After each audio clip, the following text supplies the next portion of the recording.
What's up everyone, how are you all? Today we are back with another blazing Naruto story. What if Prodigy Naruto Sasuke bashing? If you enjoy then please like, share and do comments. Minato and his wife Kushina both laid dying on both sides of their newborn son. Minato laid on the right as he repeatedly apologized for what he had just done to his beloved new son. Mere minutes ago the Kyuubi had broken out of his wife's seal and wreaked havoc on the village hidden in the leaves. A masked man had broken the seal, and he used the Kyuubi to attack the village, killing hundreds in the process. As the Hokage of the village, it had been up to him to stop the masked man and stop the king of the Biju. Minato had managed to foil the masked man's plans, but the Kyuubi had been too strong for him to kill. So he had been forced to split the Kyuubi in half and sealed one half into himself and the other into his new son. It's only been a few hours and I suck at being a dad. Minato commented weakly as he stroked his son's hair, so much like his own, and wept openly. Kushina was weeping as well. Her baby boy had just become the third Jinchuriki to the Kyuubi no Yoko. She wept for the pain and suffering her new son was going to have to endure because of the accursed demon that was sealed in his stomach just like it had been in hers. She cried because she knew what it was like to be glared at and hated by everyone because of something she didn't want. But she had Minato. She found love to fill the hole that had been in her heart. Her son would have nothing. He would be all alone in the world. He would have no one to fill that hole in his heart. In a way she was angry with her husband, angry that he couldn't have found a better way, a way where her little Naru-chan wouldn't be so alone, but she knew that Minato didn't want this any more than she did. "I'm so sorry, Naru-chan, that we won't get to see you grow up." She sobbed heavily, spitting up blood as she did so. She looked at Minato. "Minkun, what have we done? He's going to so alone. There won't be anyone to protect our little Naruto." She cried and sobbed. Not once in her entire life had she been this upset. Not even when she found out she was going to have the Kyuubi sealed inside her, and she couldn't believe she was this upset on the day that was supposed to be the best day of her life. Minato looked crestfallen as he stroked his son's hair, then a spark of what could only be hope ignited in his eye. "We may not be able to protect him, but maybe we can help him protect himself," he said as he shakily began to draw on Naruto's new seal with his life's blood. What do you mean?" Kushina asked hopefully. She'd give anything to make sure her new son was even slightly safer. Minato shakily drew on Naruto's stomach as he began to explain. "We may not be here to protect Naruto, but maybe we can give him the skills to protect himself. The seal I'm drawing will infuse our experiences and talents into Naruto so he can protect himself," Minato explained as he altered the seal on Naruto's stomach. Kushina's brow furrowed in confusion. "So our son will have our memories?" she asked confusedly, thinking that couldn't be healthy. Minato chuckled weakly. "No, he won't have our memories, but he'll have our experience in battles. He'll have the instincts of two veteran shinobi. He'll fight like we do because of what he will think is instincts, but it will be our experiences that make him have those instincts. He'll be incredibly talented in most ninja art because he'll unknowingly will have years of experience in the fields." Minato explained further as he began to finish up the seal. Kushina smiled weakly at her husband. Leave it to Minato to do the seemingly impossible to protect the people he cares about. She was also slightly happy that they could give their son even a small amount of protection from the cruel, hard, mean world. Kushina nodded as she grabbed Minato's hand and placed a hand on her son's head. "Naruto, don't be picky and grow strong. Make sure you bathe every day and stay warm. Also don't stay up late. You need lots of sleep and make friends. You don't need a lot of friends, just a few, ones that you can really trust. I wasn't very good at it, but keep up with your studies and practice your ninjutsu hard. Remember, everyone has strengths and weaknesses. So don't get too depressed if you can't do something well. Respect your teachers at the academy. Oh, and this is important. It's about the 3 prohibitions for a shinobi. Be extra careful about lending and borrowing money. Put your mission wages into a savings account. No alcohol until you're 20. Too much can ruin your health, so drink in moderation. Another prohibition is women. I'm a woman, so I don't know too much about this, but all you need to remember is that this world is made up of men and women. It's only natural to take an interest in girls, but don't get hooked on bad women. Find someone like me. Speaking of the 3 prohibitions, be wary of Jiraiya-sensei, you know.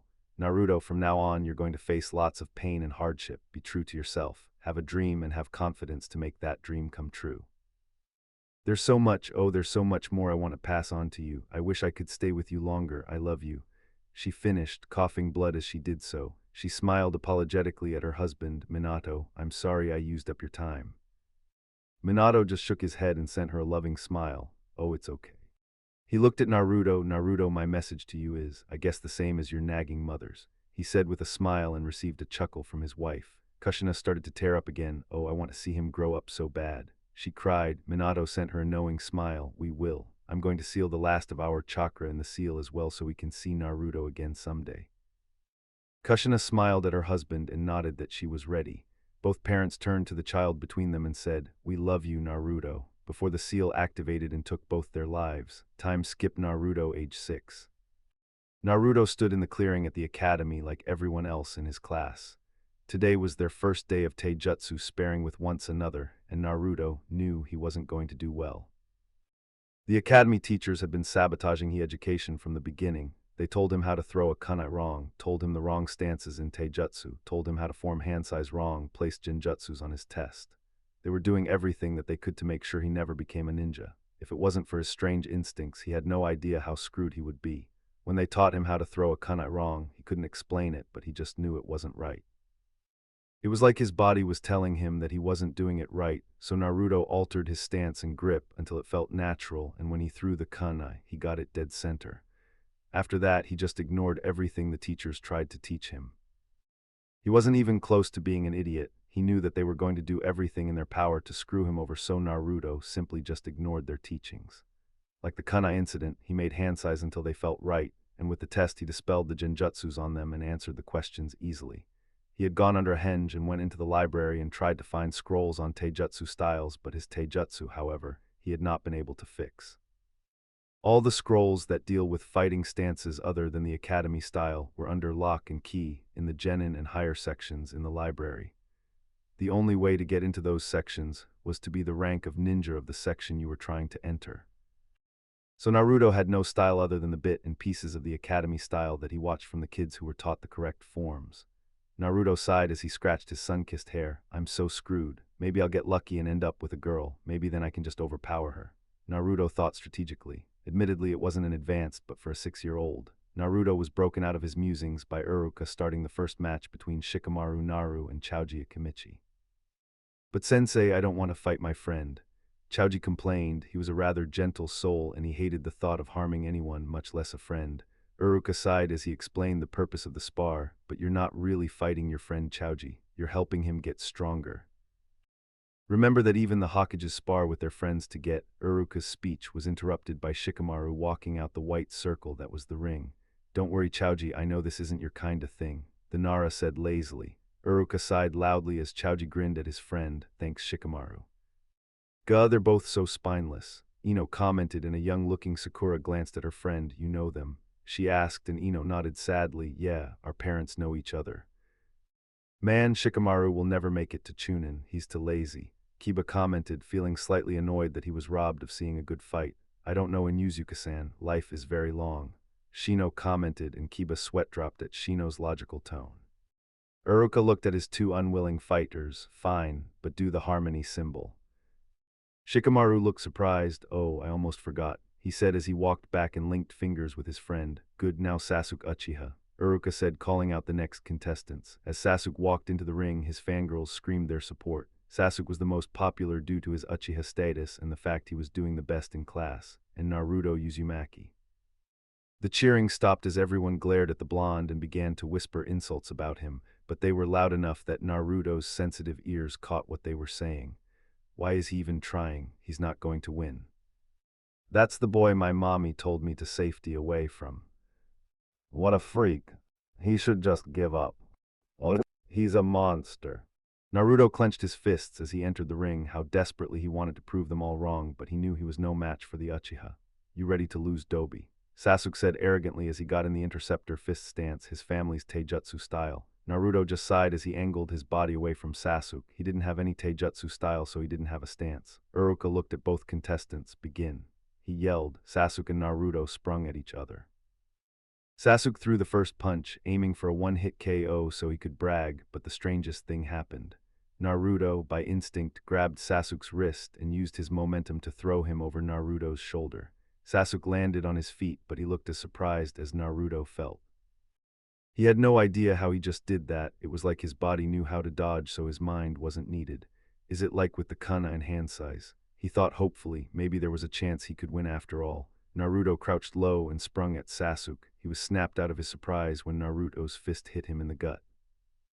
Ignoring the pain in his stomach, he threw a left hook to hit Naruto in the jaw, but the blow was stopped when Naruto threw up his forearm and caught Sasuke's arm by the elbow. Acting on instinct alone, he punched Sasuke in the mouth like he was going to do to him, and as Sasuke stumbled back, he then delivered a frontal kick to Sasuke's stomach and knocked him out of the ring. Everyone watched in shock as Naruto managed to beat Sasuke. He looked like he was doing it with ease. Uruka smiled lightly. It seems Naruto had been practicing on his own. Winner, Uzumaki Naruto. He called out, pride evident in his voice. Naruto smiled, indescribably happy that he had just won. He couldn't believe it. Maybe now everyone. Cheater, Sasuke's fangirls roared. They hurled other insults at him, and each one was worse than the last. They looked absolutely murderous. They refused to believe that Naruto had beaten their Sasuke-kun. Naruto looked at them in a sad way. I should have known that they wouldn't cheer for me. He thought sadly as he took off running towards the fence and hopping over it, crying a little as he did so. Sasuke's eyes followed the blonde that had just bested him. He couldn't believe he had lost to the Dobi, and he was going to make sure he paid for embarrassing him like this. Naruto sat upon the Yandame's stone head for hours after the matches at the academy. This was his favorite place to come when he was upset by something the village had done to him. Naruto didn't know why they hated him so. They called him a demon and a monster. They said he killed their families and that he deserved the beatings, getting thrown out of stores and the cruel glares. He didn't know why they did those things. He certainly didn't think he was a monster, but that didn't matter. The entire village hated him except for his Jiji and Uruka-sense. Jiji was the Hokage of the village that looked after Naruto as much as he could. He was like the grandfather that he never had. Uruka-sensei was the Ani teacher that didn't try to sabotage Naruto's future, but because how the academy was laid out, he only had his class once a week until his final year in the academy. They were the only ones who could stand to be around him. He asked them why they hated him, why they called him a demon, but they always dodged the questions. Naruto gazed down at the village below him in sad anger. Why couldn't they see that he wasn't a monster, that he never did those things that they accused him of? Why couldn't they see that he was just a normal 6-year-old boy? Naruto sighed as he thought about his match with Sasuke earlier. He thought since he had won, people would start to respect him a little, maybe even want to be friends with him or include him in the occasional game. In hindsight, he realized he was a fool. He should have known that he would never gain the respect of his peers, and now everyone was going to hate him more because he had hurt the stupid team. It had been quiet the shock when he had won, and he still didn't understand how he did it. His body just knew how to react before his gifted mind had a chance to process what was happening. Naruto was incredibly smart, not quite on par with Inara, but he was close, and for the life of him he couldn't figure out how his body knew what to do. He thought about telling Jiji about his odd instincts, but he had decided against it. What if that was the final straw with the Hokage, and he would start to look at Naruto with those cruel, harsh, hateful eyes? Naruto didn't think he could stand it if Jiji looked at him that way. Naruto brushed away a tear that was beginning to form in his eye. I won't cry, I'm not some crybaby. Naruto vowed as he continuously wiped away the tears that were escaping from his eyes despite his vow. He didn't show it, but Naruto was really lonely. He joked around and pranked to hide it, but deep down, Naruto all alone. He had Jiji and Uruka-sensei, but he was terrified that he would mess up and they would end up hating him too, so he couldn't really rely on them. He just wanted one person that he could trust fully and didn't have to fear the cold sting of rejection from them. So despite all of his attempts and vows, Naruto cried on top of his idol's head, "Hey brat." Flashback 6 hours ago. Hinata watched Naruto jump over the academy fencing with a worried expression. Naruto had looked really upset that everyone accused him of cheating. Are you all right, Sasuke-kun? Did that cheater hurt you? Sakura asked her crush worriedly as she went to go pick him off the ground. Sasuke slapped her hand away. I'm fine, he said gruffly. Sasuke's mind was reeling. How did he lose to the Dobi, the loser of their class? He just knew he was going to get an earful from his father when he got home. Sakura looked hurt but complied with his wishes as Sasuke picked himself up. Uruka sighed as he watched Naruto's retreating form. He was worried about Naruto. He looked incredibly hurt that everyone had accused him of cheating when it was blatantly obvious Naruto had won with his own skill. Naruto's moves had really surprised Uruka. They certainly weren't academy style. He was going to ask Naruto where he learned them, but he had run off before he had a chance to. Uruka looked disappointedly at the rest of his students who were still trash-talking Naruto and made the hand size for his signature jutsu. Shut up, next contestant. He yelled, using his big head jutsu. After school, Hinata went looking for Naruto. She wanted to comfort the blonde and tell him that she didn't think he cheated, but she knew she would just stutter and faint, but she wanted to try and help Naruto. Naruto didn't know it, but he played a major role in the young Hyuga's life. Hinata idolized Naruto. He was everything she wished she could be. Confident, happy, endurance, the list went on. She'd give anything for her idol to notice her, but sadly he never did. She was the opposite of Naruto. Shy, sad, wrecked with self-doubt, and she would always cry if she did something wrong. Hinata walked up the stairs to the top of the Hokage monument, Naruto's usual hideout when he was sad or upset. Also unknown to our favorite blonde, Hinata would occasionally follow Naruto. Some part of the reason why was she wanted to know how he managed to endure everyone's hateful glares, and the other part was she enjoyed being near Naruto. He had a soothing presence that instantly calmed her down when she was upset. Like she thought she would, Hinata saw Naruto sitting upon the Yandame's head. She watched him, trying to gather up the nerve to walk up and talk to him. The minutes turned to hours as she tried to make her body move. Then she saw a sight she'd never thought she'd see. Naruto was crying. It broke Hinata's heart to see her hero so hurt to the point of tears. I have to move. Naruto-kun needs me. She thought to herself, and the moment she took a few steps in his direction, two men suddenly appeared. Back to Naruto. Naruto turned around slowly and saw that it was two Chunin ninja that had been talking to him. Yeah, he asked as he wiped away any leftover tears. The Chunin on the left asked, well, today we heard that you had managed to beat up Sasuke Uchiha in a spar today. Is that true? He asked. Naruto hesitated, then nodded. For some reason this guy was giving him the creeps. The two Chunin sent each other a sly smile. In that case we need you to come with us. The one on the right said with a disarming smile, but it had the exact opposite effect on Naruto. He had seen that kind of smile before, and it always ended in him getting hurt. Naruto got up slowly, giving them the impression that he was complying before he sprung into action.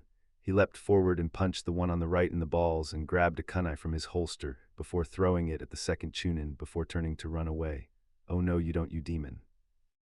The uninjured Chunin said as he grabbed Naruto by the hair and yanked him back. Naruto yelled out in pain as he hit the ground. The Jounin looked over at his friend, who was holding his private region and glaring at Naruto with a pained expression. You all right? He asked as he heavily rested his foot on Naruto's chest. Yeah, I'll be fine. I'll be even better when I make him pay for it later 10 times over. The injured Chunin responded as he delivered a swift kick to Naruto's ribs. All right, let's get out. Leave Naruto-kun alone, Hinata yelled out as she got into her gentle fist stance. She was scared of the two Chunin, but she had to be brave to save Naruto. Naruto looked over and saw it was the weird girl in his class that fainted a lot. He gritted his teeth in pain as the Chunin dug his heel deeper into his ribs. What are you doing? Get out of here, I'll be fine. He called out to the pale-eyed heiress. The two Chunin shared a sly grin, as the little Hyuga gonna save the little monster. The injured one mocked. Hinata stood her ground, ignoring their taunts and Naruto's pleas for her to run. She had to save Naruto, no matter the cost. The Chunin looked back at Hinata and grinned again as he delivered a devastating backhand to Hinata, causing her to go flying. Hinata landed on her head, causing her to heavily bleed, then crumpled into a beat-up ball. Her face hurt where she was slapped and her head really hurt where it was split open, but Naruto-kun was in danger. Hinata struggled to force herself back on two legs. The Chunin that had hit her sneered as he kicked her legs out from underneath her. Just stay down, you Hyuga brat, you won't win, he said as he delivered a kick to her ribs. Hinata cried out in pain as Naruto struggled to get from underneath the boot that pinned him. Don't hurt her, you son of a bitch, he screamed. The Chunins rolled their eyes as the Chunin that had been hurting Hinata picked her up and looked her in the eyes. Hinata looked fearfully as into the man's cold onyx eyes before they turned red with 3 small tomos. If Hinata wasn't barely conscious, she would have been surprised that members of the Uchiha clan were hurting her and Naruto. What are you doing? Now she'll know who we are. The Chunin standing on Naruto said in an annoyed tone. His partner didn't think that through. Shut up, I know what I'm doing. He snapped. He looked deeply into Hinata's eyes. You won't tell anyone about what happened here. You'll tell your family that you fell down the stairs to explain how you got hurt. If you tell anyone, I'll kill you. He threatened. Hinata looked terrified, but the Chunin ignored that as the tomos in his eye began to spin. Now, sleep, he commanded, and Hinata drifted into unconsciousness. He tossed Hinata aside like yesterday's trash and turned to his friend. Now, let's have some fun with the demon for shaming our family, he said as they both shunshined outside the village, hours later with Hinata. Hinata woke hours later. She was all alone in the night's darkness. Dried blood from her head wound covered a third of her face and her ribs really hurt, but she forced herself on 2 legs. She had to help Naruto-kun. Sure, the Uchiha's threat terrified her to the point where words failed her, but the Hokage always said that you have to be willing to sacrifice for the ones you care about. That was the will of fire, the ideal that made Konoha great. Even though she was incredibly young, thought she understood the ideal. When her family would call her trash and make fun of her, she would just cry about it, but now that Naruto was in danger, she had the strength to do what she thought was right. And she knew saving Naruto was the right thing to do even though it could cost her life before she had a chance to live it. Hinata knew she stood no chance against the two Uchihas, so she went for help to the only person that would care if Naruto was hurt. She ran as fast as she could to the Hokage's tower, with Naruto. Naruto screamed soundlessly. He had lost the ability to scream in pain hours ago, his throat raw from constantly screaming as the two unnamed Uchihas tortured him to the edge of human endurance. He should have died hours ago, but his ability to heal had prevented him from embracing death. He cursed his ability, he just wanted the pain to end. He didn't care if it was because someone saved him or he died. "You had enough yet?" one of the Uchiha asked in a sadistic tone. Naruto nodded his head yes, desperate for the pain to end. The same Chunin grinned at Naruto in sadistic glee as he pulled a knife from a sheath. Naruto peeked open an eye and saw it was a skinning knife. Clawed dread filled Naruto. "Please, someone, anyone, help me." With Hinata. Hinata barged through the Hokage's door, completely ignoring the receptionist, Hokage-sama. She yelled as she barged into the room. "Hinata." Hayashi, Hinata's father, asked in confusion. Hinata stopped and looked at her father in surprise, then she noticed that the Hokage's office was filled with clan heads and the civilian council. Feeling slightly embarrassed, she tried to sink into herself before she remembered that Naruto-kun needed help. "Hokage-sama, someone kidnapped Naruto-kun." She shouted out desperately, hoping that the Hokage would do something. Hiruzen Sarutobi froze for a moment. "What happened, child?" The god of Shinobi asked in a reassuring tone. The girls looked like she was on the verge of passing out. Hinata began to tell him and the councils what happened. Hayashi was impressed with his daughter. Not only did she try to take on two Chunin, but she didn't stutter once during the urgent story. As she finished, Hiruzen stood, dog weasel. On command, the two ANBU captions reveled themselves in the center of the room. Gather your teams and any other ANBU or ninja you can find and find Naruto at any costs. The two ANBU nodded before disappearing. Hiruzen then turned to Fugaku Uchiha, the clan head. "I will asking you this once, Fugaku. If you lie to me about this, I will ruin you and your clan. Did you order the kidnapping of Uzumaki Naruto?" he asked in a bone-chilling tone. Fugaku met the Hokage's glare with one of his own. How dare this man threaten him? He was the head of the Uchiha clan, the most prominent clan there is, and he deserved respect. "No. I knew of my son's loss to Naruto, but I have punished my son accordingly. I gave no order to harm Naruto. It is unlikely that it was even members of my clan." "The girl must be mistaken or lying," he responded in a cold tone, struggled saying that monster's name. It was because of that demon that his clan wasn't getting the respect it deserved since the attack. Before Hinata could protest, she was doing neither. Her father responded to Fugaku's claims. "Fugaku-san, I would not recommend accusing my daughter in such a manner. Doing so could have consequences." Hayashi said in a hard tone. "Enough." Hiruzen said sternly. He looked at Hayashi. "We are in a crisis. Naruto-kun has been taken by someone, Uchiha or not. This is not the time to argue."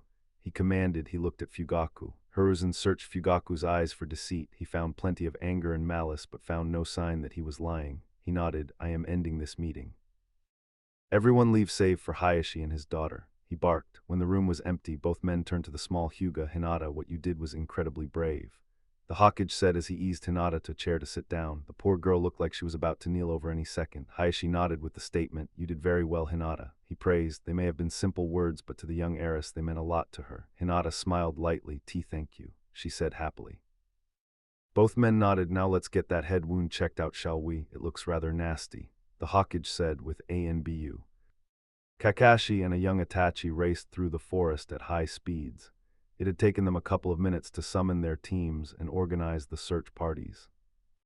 Kakashi's mind was wrecked with worry for his sensei's son. Even though he had never actually talked to the blonde, except for the times he had reassured him after a nightmare on one occasion, Kakashi was fiercely protective of Naruto. When he was born, he was going to treat him as a brother because in a way, he would be. Minato had been like a father to him after his had taken his own life, so, indirectly, Naruto would have been a little brother to him. After the Kyuubi attack and the death of his sensei, Kakashi had raised complete and utter hell to get custody of Naruto. He deserved to have a family that loved him, but the councils, both shinobi and civilian, had stopped him at every turn. They stopped him because it wasn't fair that the Hadate clan got custody of the village's Jinchuriki when no other clan did. He had nearly gone on a rampage when the councils had made it official that he would never get custody of his little brother. It had taken the combined efforts of Guy and the newly returned Asuma to keep him from raining hell on the village. When it was clear that he couldn't protect Naruto in the daylight like family should, he had gone to the Hokage and asked, closer to demanded, that he be placed on Naruto's protection detail so he could protect him from the shadows. The Hokage agreed, but on the conditions that he couldn't kill everyone who glared at Naruto and he could never speak to him. The god of Shinobi knew that Kakashi wouldn't be to refrain himself from leaving the village with Naruto in tow if he had got to really know his little brother. Kakashi had been upset that he couldn't talk to his little brother, but he had managed to bargain with the Hokage that he could get to be Naruto's Jounin sensei when he became Genin. How much further? Kakashi asked Itachi in an impatient tone. Not much further, but it may take some time to break through the genjutsus around the shack. Only those who specialize in torture in the Uchiha clan know the exact location of the shack, so keep an eye out. Itachi answered. The said shack was a specialized torture room that the Uchihas used when they had found an enemy trying to steal clan secrets. It had everything in your worst nightmares in it for those who weren't Uchiha, and Itachi had a suspicion that that's where his clansmen had taken Naruto. They arrived at the approximate location of the torture shack and immediately began to dispel genjutsu after genjutsu to reveal its hiding place. Minutes went by before they had broken through the last genjutsu and saw the run-down shed. They heard the high-pitched scream that could only belong to a child in immense pain. Abandoning a lifetime of training, Kakashi leapt forward and kicked the door in. His only thoughts were of saving his younger brother. The two Chunin looked surprised at the sudden intrusion. They had been in the process of skinning the demon alive. It was their third time repeating the process because Naruto healed so fast. How did you ga? The Chunin on the right began, but he was cut off by Kakashi's Chidori piercing his heart. Kakashi threw the now dead Uchiha aside like yesterday's trash before he began to unhook Naruto from a blood-soaked table as Itachi dealt with his kin. Hey, don't cry, Naruto. It'll all be okay now. The bad men can't hurt you. Kakashi tried to comfort the boy as he unstrapped him. As soon as he undid the last strap, however, Naruto jumped up and dashed out the door as fast as he could. He was in too much pain to think clearly or to understand the man's words. He simply knew he had a chance to escape the awful room, and he took it. Naruto ignored the pain in his raw legs as he sprinted as fast as he could. He had been in more pain than that by far, so he could endure a little more if it meant escape. Naruto, Kakashi yelled as he chased after the terrified boy. Naruto was too far gone to listen, but in his heavily injured state, he was no match for the Jounin's speed. Kakashi landed in front of Naruto a few yards away, and he skidded to a halt in front of the masked man. Naruto, I'm not going to hurt you, I promise. Kakashi said, hoping to calm the boy, but Naruto wasn't listening. He was in too much pain. Despite his skin rapidly regrowing, he was still in massive amounts of mind-numbing pain.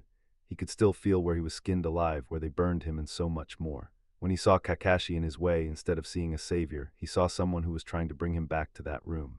Naruto sprung forward, raising a scalpel that he had swiped as he ran through the door, and charged Kakashi in a zigzag formation.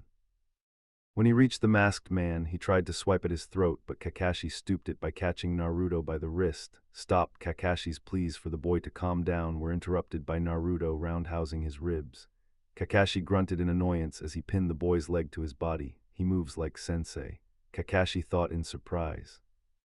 Minato Namikaze had developed his own taijutsu style. He was an orphan, so he had no clan techniques that relied on speed and being unpredictable. Naruto didn't stop there. He threw a punch only for Kakashi to dodge it. Naruto used his free leg and used it to kick away from Kakashi. Naruto was panicking. He couldn't go back in that room, no matter the cost he was getting away. Naruto took a breath and in blind panic he gave in to instinct. Naruto charged Kakashi again, but this time he threw the scalpel as a distraction. Predictably, Kakashi dodged, but it gave Naruto the opening he needed. With a war cry, Naruto charged a beautiful spiraling ball in his right hand. He had no idea how he did it, nor did he really care. Kakashi's eyes widened underneath his mask. How in the hell was a 6-year-old boy using the Rasengan? Kakashi shoved the thought to the side for later. Right now he had to deal with a 6-year-old in possession with his sensei's jutsu.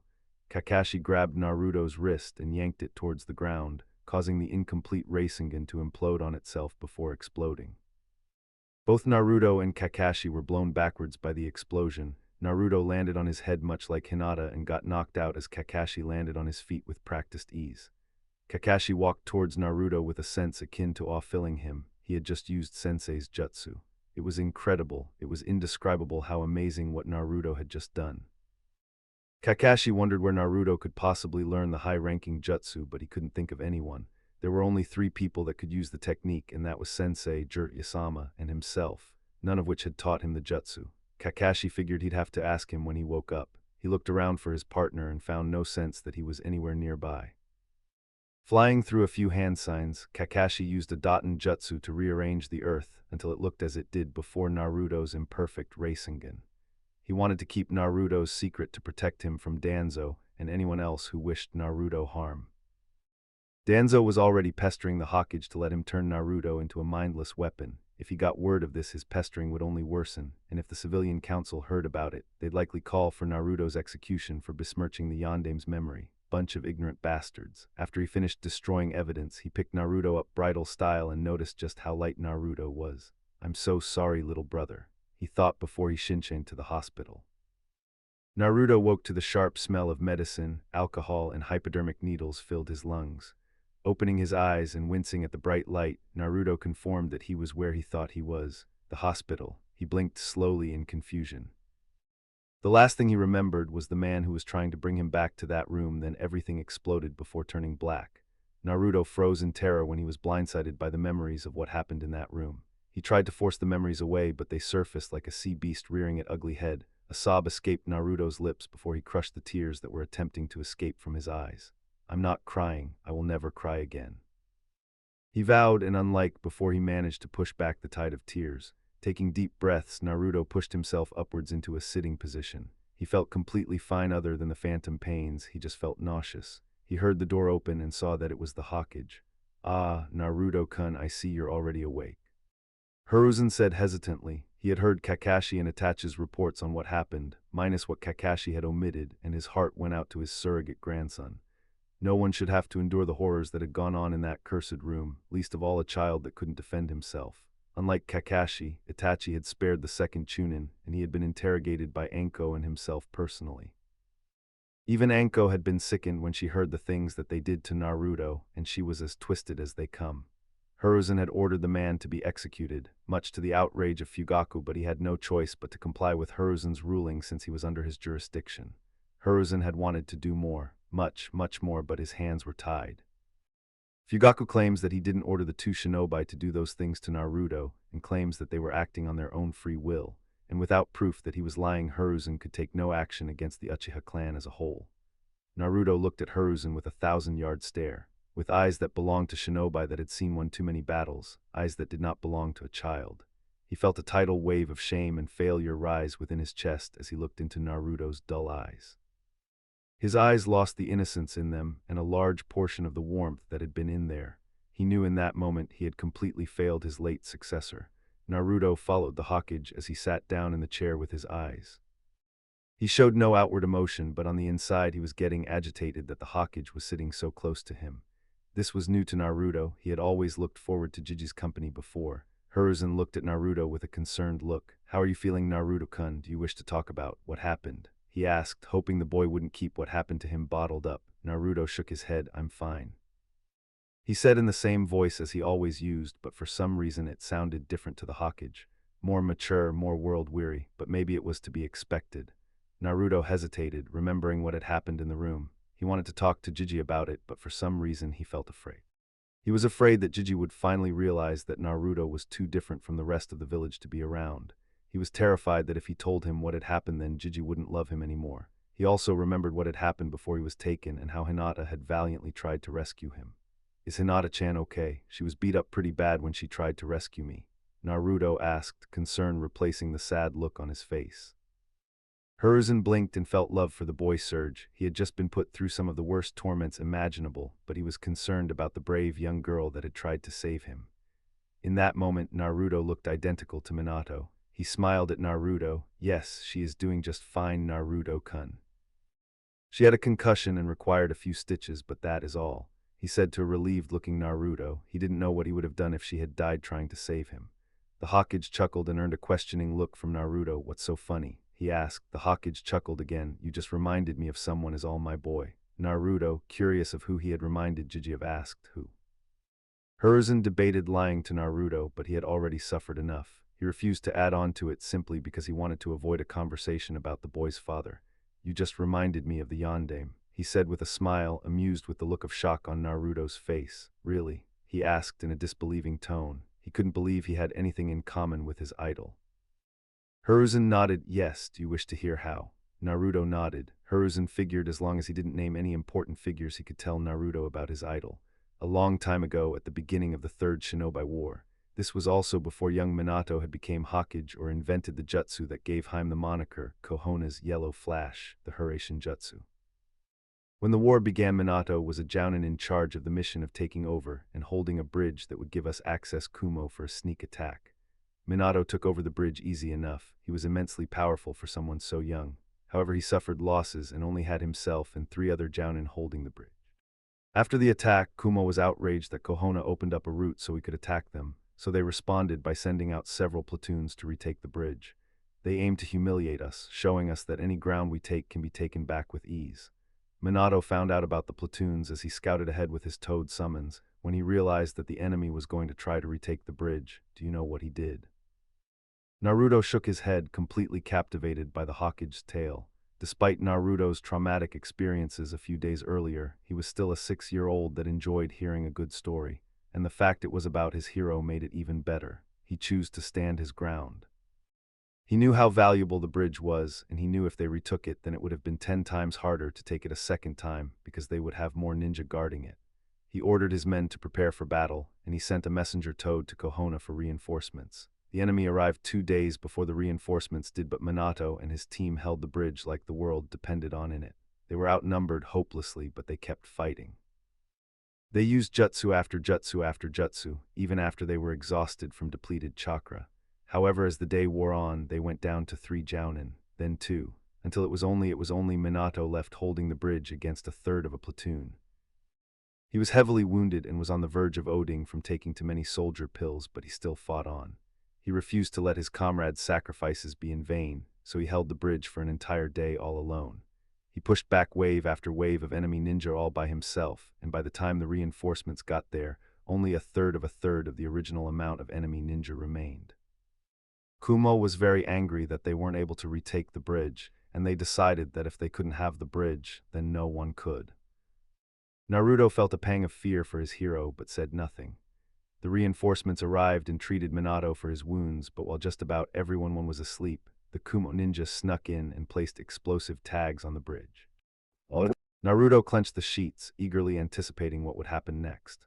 Hiruzen smiled slightly as he saw this, but continued. In the middle of the night, Kumo detonated the explosive tags and immediately the bridge was demolished. Luckily, not many of our ninja were harmed by the initial blast because they weren't camped on the bridge, but large pieces of debris rained on their nearby camp. Minato, even though he was heavily injured, saw a large piece of debris that was going to land on a red-headed ninja. With speed that he's known for, he pushed her over and chose to let the debris fall on him instead, protecting the red-headed Kunoichi. The debris broke several of young Minato's bones, and he passed out due to blood loss after he and the Kunoichi were safe. He awoke days later, and the first thing he asked me when he woke was if the Kunoichi was okay, even though he had just been put through the ringer. You reminded me of him not only because your first concern was of another, but also because, like you, Minato was also an orphan. Naruto's eyes went wide at that. While everyone knew about the Yandame's achievements, not many people bothered to learn how he got started. Most assumed that he was from a small, unrenowned clan, but Naruto never would have thought that he was an orphan like him. Really? He asked in a disbelieving tone. The Hokage nodded. Yes, he was very much like you, Naruto-kun. Almost nobody believed in him. Naruto definitely couldn't believe that. Who in their right mind doubt the man who became the Yandame? Hiruzen chuckled at Naruto's ridiculous expression before continuing. Yes, nobody believed that he would ever amount to anything. They all thought he was unreliable or he could never become strong because he didn't have a clan, but he never let that get to him. No matter what they did or said, he kept training and training. He used their doubts as fuel and well, you know the result. Hiruzen finished, hoping that his story would inspire the boy to look past what had happened. Naruto was quiet. It was easy to draw parallels between the Yandame and himself. He could see what Jiji was doing. Naruto looked down at his hands and thought he wanted to do what the Yandame did. Ignore the pain and the doubts and use them as fuel to continue on and do something great. Then he began to think about how he had always wanted to be like the Yandame, so why couldn't he just look past it?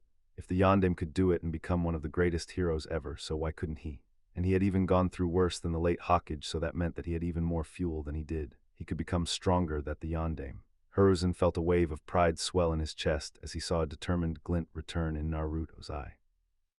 They no longer looked as dull as they had been mere seconds ago, though it was true that they still weren't as bright as they were before, but considering what the child had gone through, it wasn't surprising. "I'm gonna surpass the Yondaime Jiji, just you watch," Naruto exclaimed before jumping out of bed and through the window. Luckily, he was on the first story. He felt much better now and was eager to start his training, but first he had to stop by his apartment. The Hokage chuckled at Naruto's antics and left the room, but before he could leave the hospital, he was approached by a doctor. "Hokage-sama, could I possibly have a moment of your time? I think there's something you should see in Naruto's chart," the doctor said in a slightly urgent tone. Hiruzen looked alarmed and held out his hand and quickly examined the chart for any anomaly. His eyes went wide when he found one. Patient, Naruto Uzumaki. Age 6. Height 39. Hair color blonde. Eye color blue. Chakra levels Hokage. This must be a mistake. Run the test again, Hiruzen said as he returned the chart. "Forgive me, Hokage-sama, but this is the 20th time on 4 different machines." The doctor said in an almost frightened tone. He had never seen such chakra levels in any ninja. Hiruzen froze at this. Could it be possible? Naruto was the Jinchuriki of the Kyuubi, but that shouldn't bring his chakra levels up to Hokage levels at the age of 6. Even Kushina's levels weren't that high at Naruto's age. Could it be because of the Yondaime seal? Jiraiya had said that it also acted as a filter for the Kyuubi's chakra. He explained that once a week a small portion of the beast's chakra would be purified before mixing with Naruto's.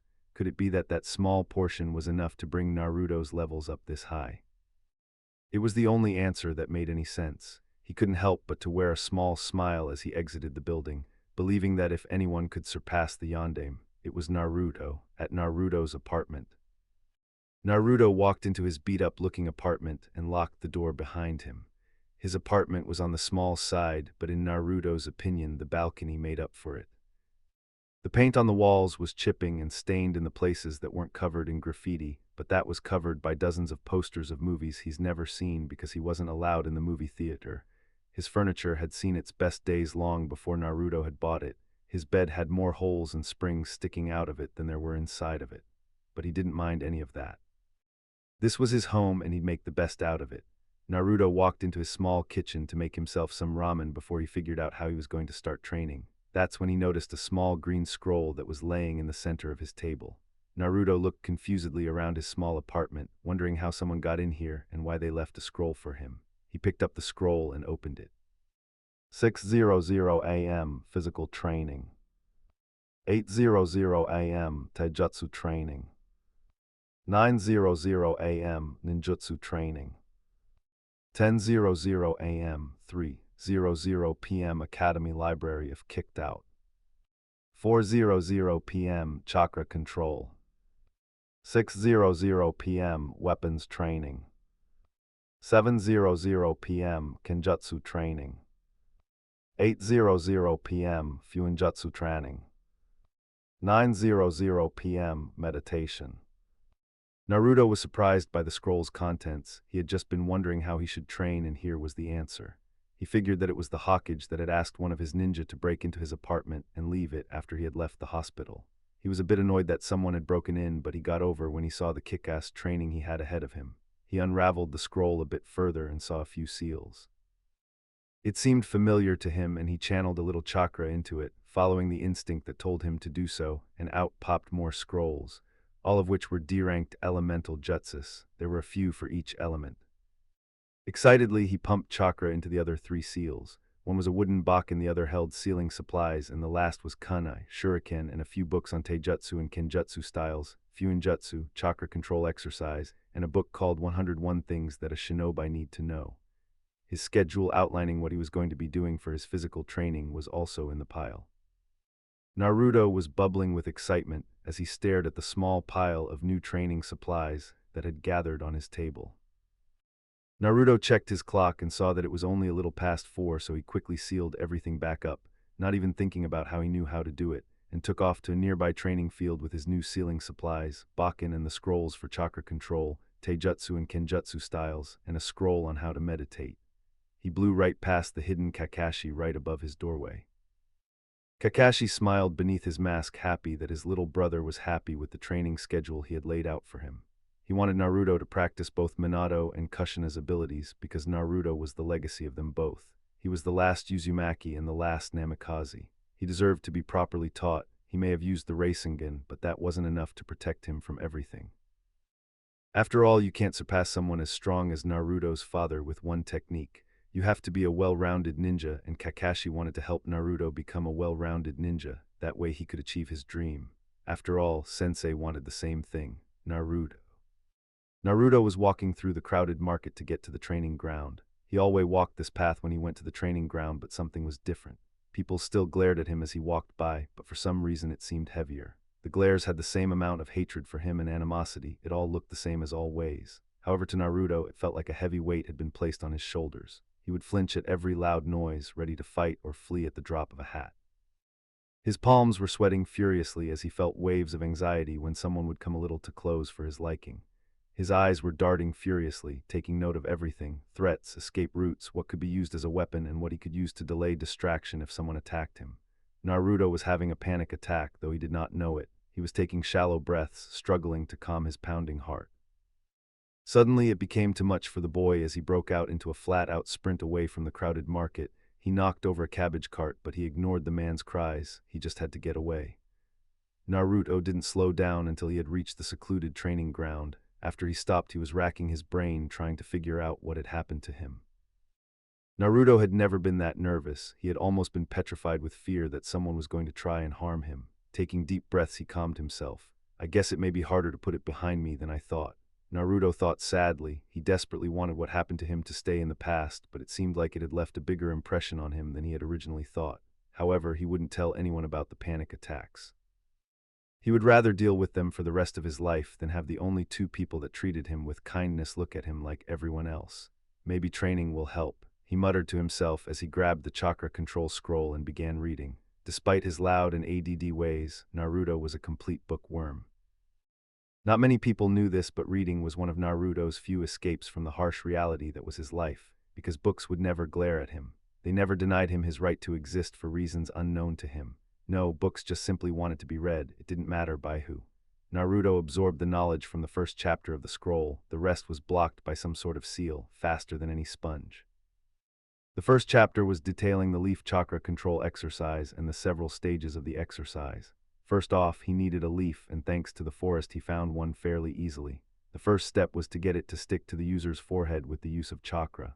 The book said that this step only took an hour or two at most to master for children his age. Sticking the leaf to his forehead, Naruto began to channel chakra to the point of contact. Much to his surprise, the leaf blew away from his head the moment he dropped his hand, as if it was being blown away by a hurricane before burning up due to intense chakra. Naruto blinked slowly in confusion. The scroll certainly didn't say anything about that. In mild annoyance, he grabbed another leaf and got the same result. In annoyance, he grabbed another, then another, then another. He got the same result every time, and he was starting to get angry. How was this a basic skill? This was freaking impossible. 30 minutes later, he was sighing to himself as he went to grab another leaf, but noticed a small pebble next to the leaf he had been aiming for. Ignoring the leaf, Naruto picked up the pebble and examined it thoughtfully. If it works with a leaf, it should work with a rock, right? He asked himself as he placed the pebble on the tip of his finger before channeling a bit of chakra and aimed it at a nearby tree. As expected, the pebble blew off his fingertip. However, what Naruto didn't expect was for the pebble to travel through the tree, nor did he expect to hear a loud eep before a small girl tumbled out of the bushes a foot away from where the pebble had passed. Naruto blinked in confusion, a little bothered that he was being spied on, but then he recognized the girl. Hinata got up and looked at Naruto in embarrassment. She had been spying on Naruto since he arrived at the clearing. She was making sure Naruto was okay. She saw him in the crowded market and saw he looked incredibly afraid. When she saw him take off running, she followed and ditched her guard co. Naruto took in Hinata's appearance. She wore her usual beige jacket that was a size or two too big and black shinobi pants with matching. However, Naruto was paying more attention to the white bandages that were wrapped around her head where it had busted open. Hayashi had chosen for Hinata to get stitches instead of ninja medical healing because he was proud of his daughter. He made the bandages and stitches badges of honor because she had been unafraid to stand up to two Chunin ninja to protect someone. He had been slightly annoyed that it was the village Jinchuriki, but he would take it. Naruto felt immense guilt as he looked at Hinata's bandages, remembering how hurt she had been when she tried to save him. Hinata was blushing furiously as Naruto looked at her intently, his blue eyes taking in every detail. Why? He asked in a hushed whisper. Hinata looked up in confusion. What? She asked. Why did you try to save me? Naruto asked his full question. Hinata blushed and began to play with her fingers, a nervous habit she had developed. Because I didn't want them to hurt you Naruto-kun. She stuttered out before looking down at the ground in shame. I'm sorry that I couldn't save you, she said in an upset tone, sounding close to tears. She was angry with herself that she hadn't been able to do more. She looked up at Naruto, who looked as if he was questioning everything he knew about his life, with a worried expression. Did they hurt you? She asked, remembering the words the cruel Uchihas had said. A tormented look pasted over his face as Naruto looked down at the ground as well. Yes, he answered simply. Hinata felt like crying as her fears had been confirmed. Before she could stop herself, she asked, what did they do? Naruto kept looking at the ground, tears stinging at his eyes, but he kept his vow, bad things. He answered in a broken tone. A few upset tears leaked out Hinata's eyes. Despite being so young, Hinata knew what bad things were due to the fact she came from a ninja clan that didn't shield their children from the horrors of the harsh life of the shinobi. Without thinking about it, she crossed the distance and gave Naruto the hug he desperately needed. All she knew was that Naruto was practically radiating sadness and she wanted it to stop. She didn't have romantic feelings for Naruto. She was 6 years old. That was years too soon for her to even think about boys in that way, but Hinata was a kind soul. When she saw sadness, especially in Naruto, she wanted it to stop, and the only way she could think to plug the sadness was through physical contact. Naruto was dumbfounded by the sensation of another person wrapping their arms around him. He could count on one hand how many times he had been hugged in his life, and all of them were from Jiji. He never would have thought he would ever hug a girl. They were Aiki, but Hinata was less so. Naruto was so shocked by the hug that he couldn't even think to have a panic attack or feel like he was going to be attacked. Partly because Hinata was his own age, and while he was bullied by kids his age, he was never beaten, but mainly it was because somehow he felt like he could trust Hinata. He saw firsthand that she was willing to take a beating to save him, something he's never had done for him, that he knew of. Timidly, Naruto wrapped his arms around Hinata, and he just enjoyed the soothing contact. He felt his fears and worries diminish and felt something he'd never experienced before, acceptance. Maybe he got it from Jiji and Uruka-sensei, but he was always afraid that if he messed up too big then they would hate him. He never had unconditional acceptance before, and he found he rather liked the feeling. They stood hugging each other for several minutes before Naruto broke the hug, but he still had his hands on her shoulders. Thank you, he said in an honest tone. Hinata blushed but mumbled a "you're welcome." Naruto dropped his arms and smiled slightly. After a few awkward seconds he said, "So Hinata-chan, would you like to train with me?" He asked in a hesitant tone, not really sure how to ask or what he should do now. Hinata hesitated, then nodded with a blush. "I would enjoy that Naruto-kun." She responded, not even thinking about how distressed her guard Ko was going to be thinking he lost her. Naruto smiled before taking her hand and leading her to the tree that he had stashed the scrolls and other training equipment. "I'm practicing chakra control right now. I'm doing the leaf training exercise, but I'm having some trouble with it," he explained as he presented the scroll to her. Hinata took the scroll gratefully, not telling Naruto that she already knew how to do the exercise, not only due to her clan, but they had mastered the exercise last week in class. Naruto didn't know this because his teacher had kicked him out for some vague reason. Thank you, Naruto-kun. I saw that why you were having some tea trouble. Would why you like my help? Hinata asked, hoping she wouldn't offend her new friend. Naruto smiled sheepishly. "You saw that. I guess you did when I almost shot you with that pebble. Anyways, you can help me, really?" Naruto asked. Hinata nodded before activating her Byakugan. Naruto awed at seeing the Dojutsu. "Wow, your eyes look so cool. What do they do?" he asked in an excited tone. Hinata blushed slightly at the praise at her Kekkei Genkai but explained what her eyes could do. This is my Kekkei Genkai, the Byakugan. It allows me to see all around me and people's chakra network. Then I can use my Seiklan's Taijutsu S-style, the gentle fist, to close an enemy's Tenketsu, she explained with pride. Most people didn't know this, but she was one of the earliest Hyugas to activate their Kekkei Genkai. Naruto wowed again before saying, "Thanks for helping me, but how exactly are you going to?" Naruto wondered. "I'm going to see how much chakra you're using and tell you if you're using too much or too little," she explained further. Naruto nodded and grabbed another leaf before plastering it to his forehead. "Ready?" he asked and started to mold chakra when she nodded. Hinata could only gape as she truly paid attention to Naruto's chakra coils. Earlier she had just been showing what her Kekkei Genkai looked like and couldn't see Naruto's chakra network. He had more chakra than anyone she had ever seen. And she had once looked at the Hokage's chakra coils before. She was so shocked that she completely forgot that she was supposed to be telling Naruto how much chakra to use. "Hinata-chan, everything okay?" he asked in a concerned tone. Hinata resembled a fish that was gasping for air, and that worried Naruto. Hinata nodded dumbly before breaking out of her stupor. "Why yes, I'm fine. You're using Tita much chakra," she said, all still evident in her tone. "How much too much?" Naruto asked. About a T-thousand times Tita much," she said, causing Naruto to sweat dropped. "Really? That much? How about now?" he asked as he drastically lowered the chakra concentration. Still too much, but you're only about a 800 times too much now." Naruto lowered it again and again and again before Hinata said that Naruto was using little enough chakra for the leaf to stick. He dropped his hand that was holding up the leaf, and amazingly it didn't shoot at 100 miles an hour. "Sweet, thank you Hinata-chan," Naruto exclaimed with the leaf still sticking to him, ecstatic that he finally got the blasted leaf to stick, and it was all thanks to Hinata and her special eyes. Hinata smiled sweetly at him, happy that she could have helped. "Why, you're welcome, Naruto-kun." Naruto beamed before grabbing a nearby leaf and presented said leaf to her. "Now you try." Hinata reached out to accept the leaf, but before she could, the two of them heard a very loud "H-I-N-A-T-A-S-M-A." Hinata turned around and saw it was her absolutely furious guard Ko. "Hinata-sama, step away from the monster," he yelled as he crossed the distance in seconds and grabbed Hinata by the wrist and yanked her away from Naruto. Hinata looked up at Ko in confusion, but realization dawned on her when she realized that she was referring to Naruto. Hinata yanked her wrist out of Ko's hand and glared up at her guard. To say that Ko was surprised by the action would be the understatement of the century. Ko had never seen the kind, gentle Hinata glare at anyone. Heck, he didn't even think she knew how to glare, much less sending such a harsh and angry one like she was giving him right now. "Ko-san, I would greatly appreciate it if you would not call Naruto-kun such a cruel name," Nada said in a mature tone, not stuttering at all except for when she tripped up over the word appreciate.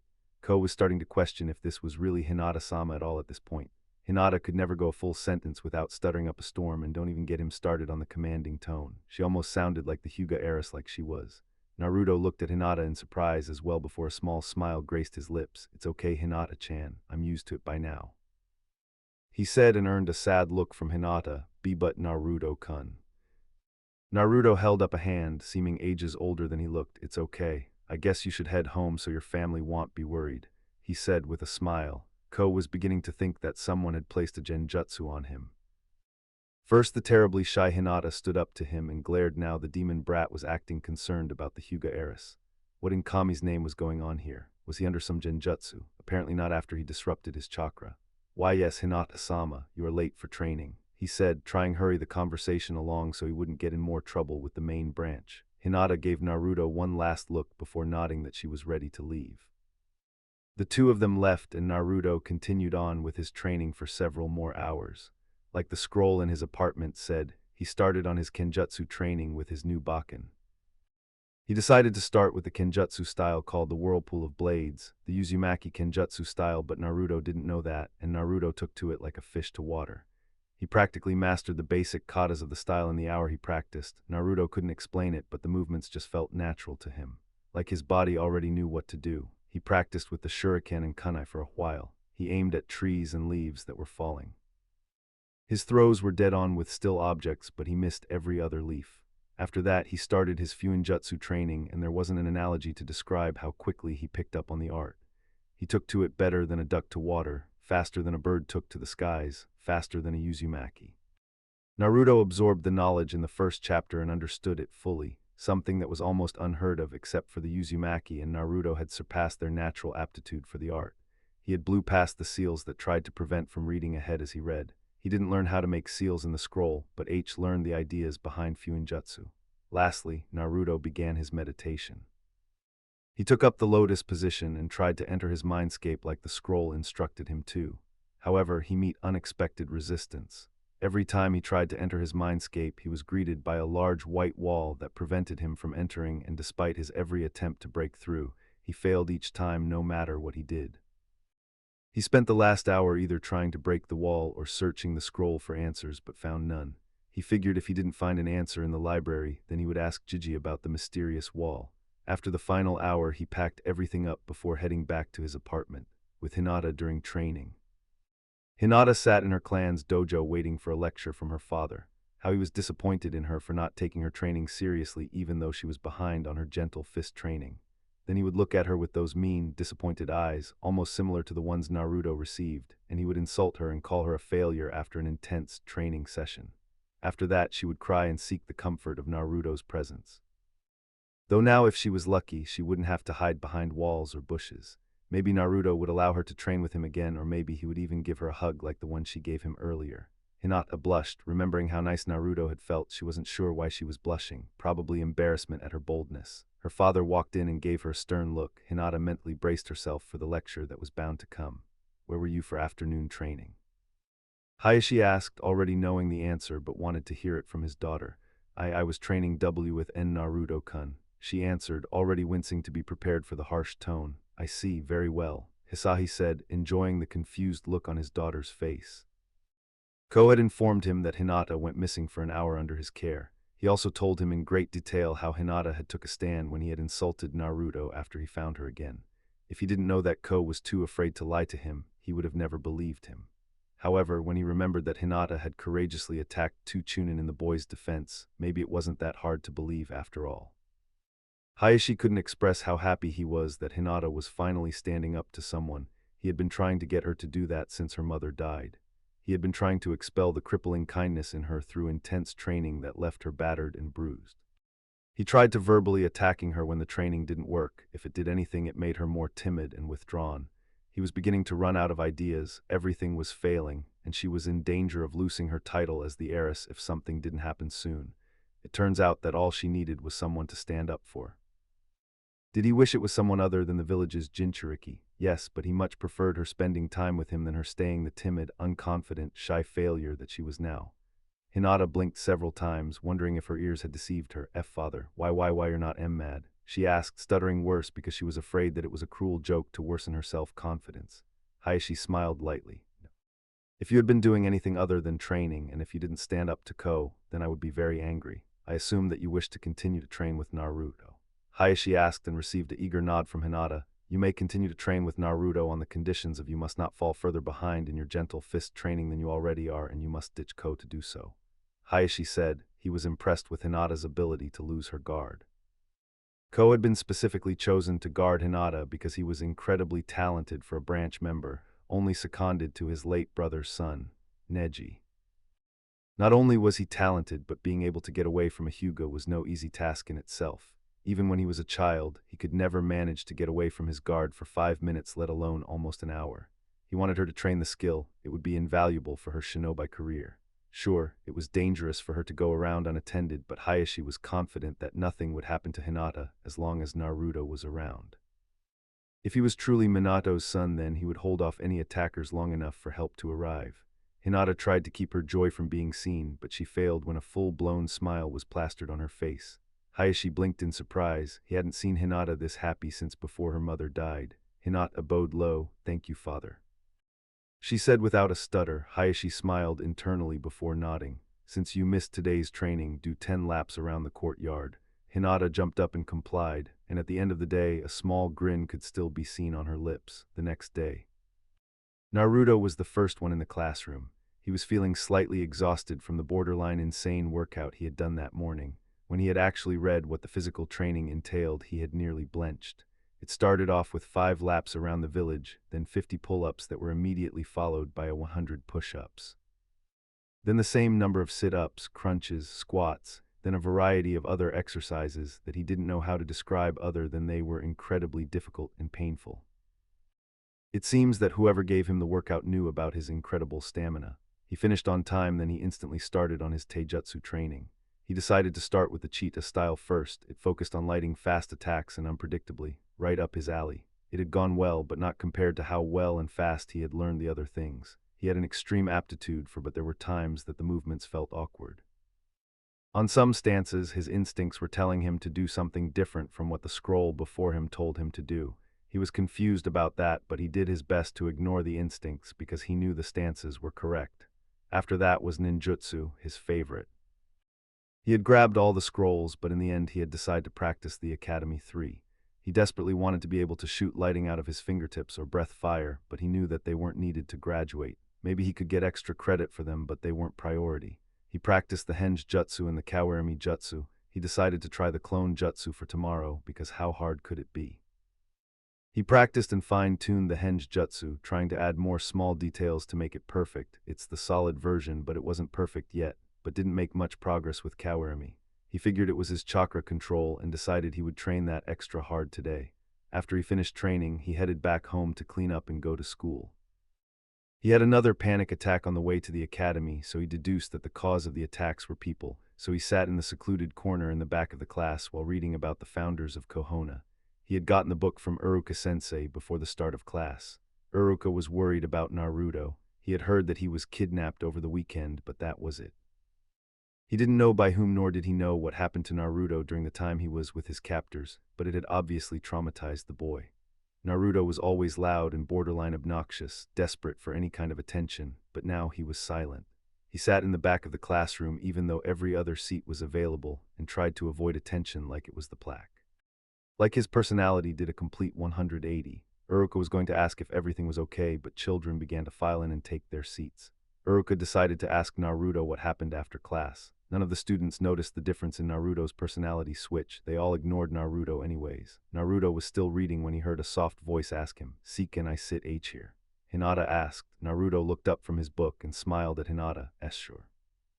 He answered. Truth be told, he half expected for Hinata to avoid him during the day so that no one would know that she was friends with the demon.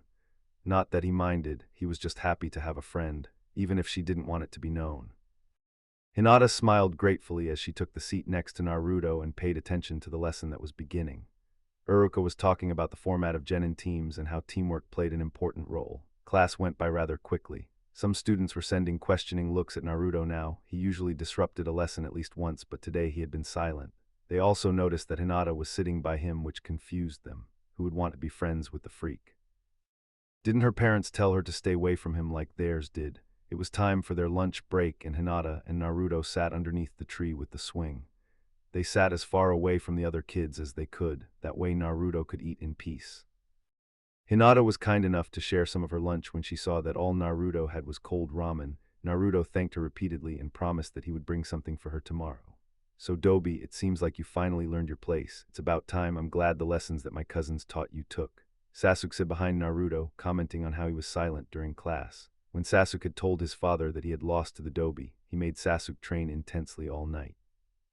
If it wasn't for his mother's herbs, he wouldn't be able to stand, and even with them he barely could days later. But before the intense training session, 2 Chunin of his clan had approached him and asked if the rumors were true. He had been reluctant to confirm them, but when he did, they promised him that Naruto would pay for embarrassing their clan. Sasuke didn't know what they did to Naruto, but he was glad that he learned a lesson in humility. All of his yapping in class was annoying, and he couldn't surpass his brother if there were distractions like Naruto. Naruto froze. Did he just hear what he thought he heard? Did this Uchiha team have the audacity to say that he was glad that he was tortured for hours on end? Naruto felt uncontrollable amounts of pure unadulterated rage sweep through him. Hinata looked appalled at what Sasuke had just said. She didn't know exactly what happened to Naruto at the hands of his cousins, but she had a vague idea. Naruto had never been this angry. He wanted to beat the Uchiha down until he had the same texture as pudding. He blamed Sasuke for what happened to him. If Sasuke hadn't told anyone that he lost, or if he had been better and beaten him, then Naruto wouldn't had to endure hell at the hands of his cousins. Naruto was getting up to beat the living daylights out of Sasuke when Hinata placed a hand lightly on his wrist. Naruto looked at Hinata with an angry, confused look. He was slightly annoyed that she was trying to stop him from giving the Uchiha a good pounding, but he knew she must have a reason for it. Hinata blushed slightly before saying, Don't Naruto-kun, he's not worth it. Naruto wanted to argue to say that the team deserved to have his face smashed in, but if he thought about it, she was right. Not only would his family come after him again if he knocked Sasuke into next week, but he would disappoint Hinata, and Sasuke simply wasn't worth that. He also knew that Hinata didn't mean that when she said he wasn't worth it. She probably meant some deep reason, like he would be no better than them if he did, but Naruto was far more concerned Hinata's opinion of him. Naruto sat back down with a huff, sending Sasuke a glare as he did so. Hinata smiled at him before offering him a cinnamon bun that she had snuck in her lunch, and Naruto accepted. They were both totally ignoring the fuming Sasuke. How dare they say that he's not worth something? Who did these two losers think they were? He was an Uchiha, they were dirt underneath his feet. His father had all but beaten the ideals that the Uchiha clan were Kami's greatest gift to ever be bestowed onto mankind. They were Kohona's elite, and that everyone else that wasn't an Uchiha was trash that should only be associated with if it couldn't be avoided. His older brother tried to tell him that the clan's ideals were wrong, but Sasuke would have none of it. His older brother was as strong as he was because he was an Uchiha, and one day Sasuke was going to surpass him. Sasuke clenched his fists in anger. Before he knew it, he flung himself at Naruto. Nobody insults him and gets away with it. He was an Uchiha. He was the best. His father told him so. Sasuke tackled Naruto from behind, causing him to tumble over. Naruto landed on his back and Sasuke was above him. Sasuke threw a punch at Naruto's face, but Naruto had grabbed his wrist and made him hit the ground next to his head. Naruto punched upwards and hit Sasuke in the mouth before he placed a foot on his stomach and threw him over. Both boys scrabbled to get up first to attack one another. Sasuke had somehow regained his balance first and launched another fist at him, trying to repay Naruto for the punch. However, before the punch could make contact with Naruto's cheek, a blue-haired girl jumped in front of the attack. The blow knocked Hinata sideways. She had tried to stop the two boys from fighting since there were no teachers around that could see the fight, but she had jumped in too late and got hit instead. Naruto saw red as he glared bloody murder at the Uchiha before him and went to pound him into next year, but Hinata had grabbed his wrist again. She looked up at him with pleading eyes. She knew that Naruto could get hurt again if he beat the team up again. Please don't fight Naruto-kun," she asked in a pleading voice. Naruto clenched his fist in anger. He glared at the Uchiha. Oh, how he wanted to completely demolish Sasuke for harming his one friend. But what do you do when said friend is asking you not to hurt the person that hurt her? You're lucky Hinata-chan doesn't want me to hurt you. But if you ever hurt her again, I'll kill you," Naruto said in a threatening tone, his voice growling deeper until it was almost a growl. It was almost inhuman. Hinata-chan protected Sasuke this time from his wrath, but he would not let Hinata get hurt by the blasted Uchiha again. Sasuke felt a shiver go down his spine at the threat. Naruto said the words with complete and utter certainty. It was as if there would be no doubt about his death at Naruto's hands. Swallowing his fears like his father instructed him to, Sasuke scoffed. Yeah, right, Doby. He kicked over Hinata's lunch and spilled its few content on the grass. Just you try it. Who knows, maybe I'll have my cousins teach you another lesson on where your place is, freak. Sasuke insulted before walking off. If it weren't for Hinata's hand firmly on his wrist, he would have murdered the team then and there. After he left, Hinata let go of Naruto's wrist and he helped Hinata clean up her lunch before they did the same. But before they entered, Hinata said, I am sorry for stopping Wayu, but Hinata began, fearing that Naruto would be mad at her, but Naruto stopped her with a hand again. Don't worry about it, Hinata-chan, you were right. Trash like him isn't worth it, but if he ever hurts you again, I will kill him, he said in a tone that made him sound like an adult making a promise. Hinata gave Naruto a shy look. She was slightly nervous that Naruto was saying that he was going to kill someone, but at the same time she was thankful that he was willing to go to such lengths to protect her.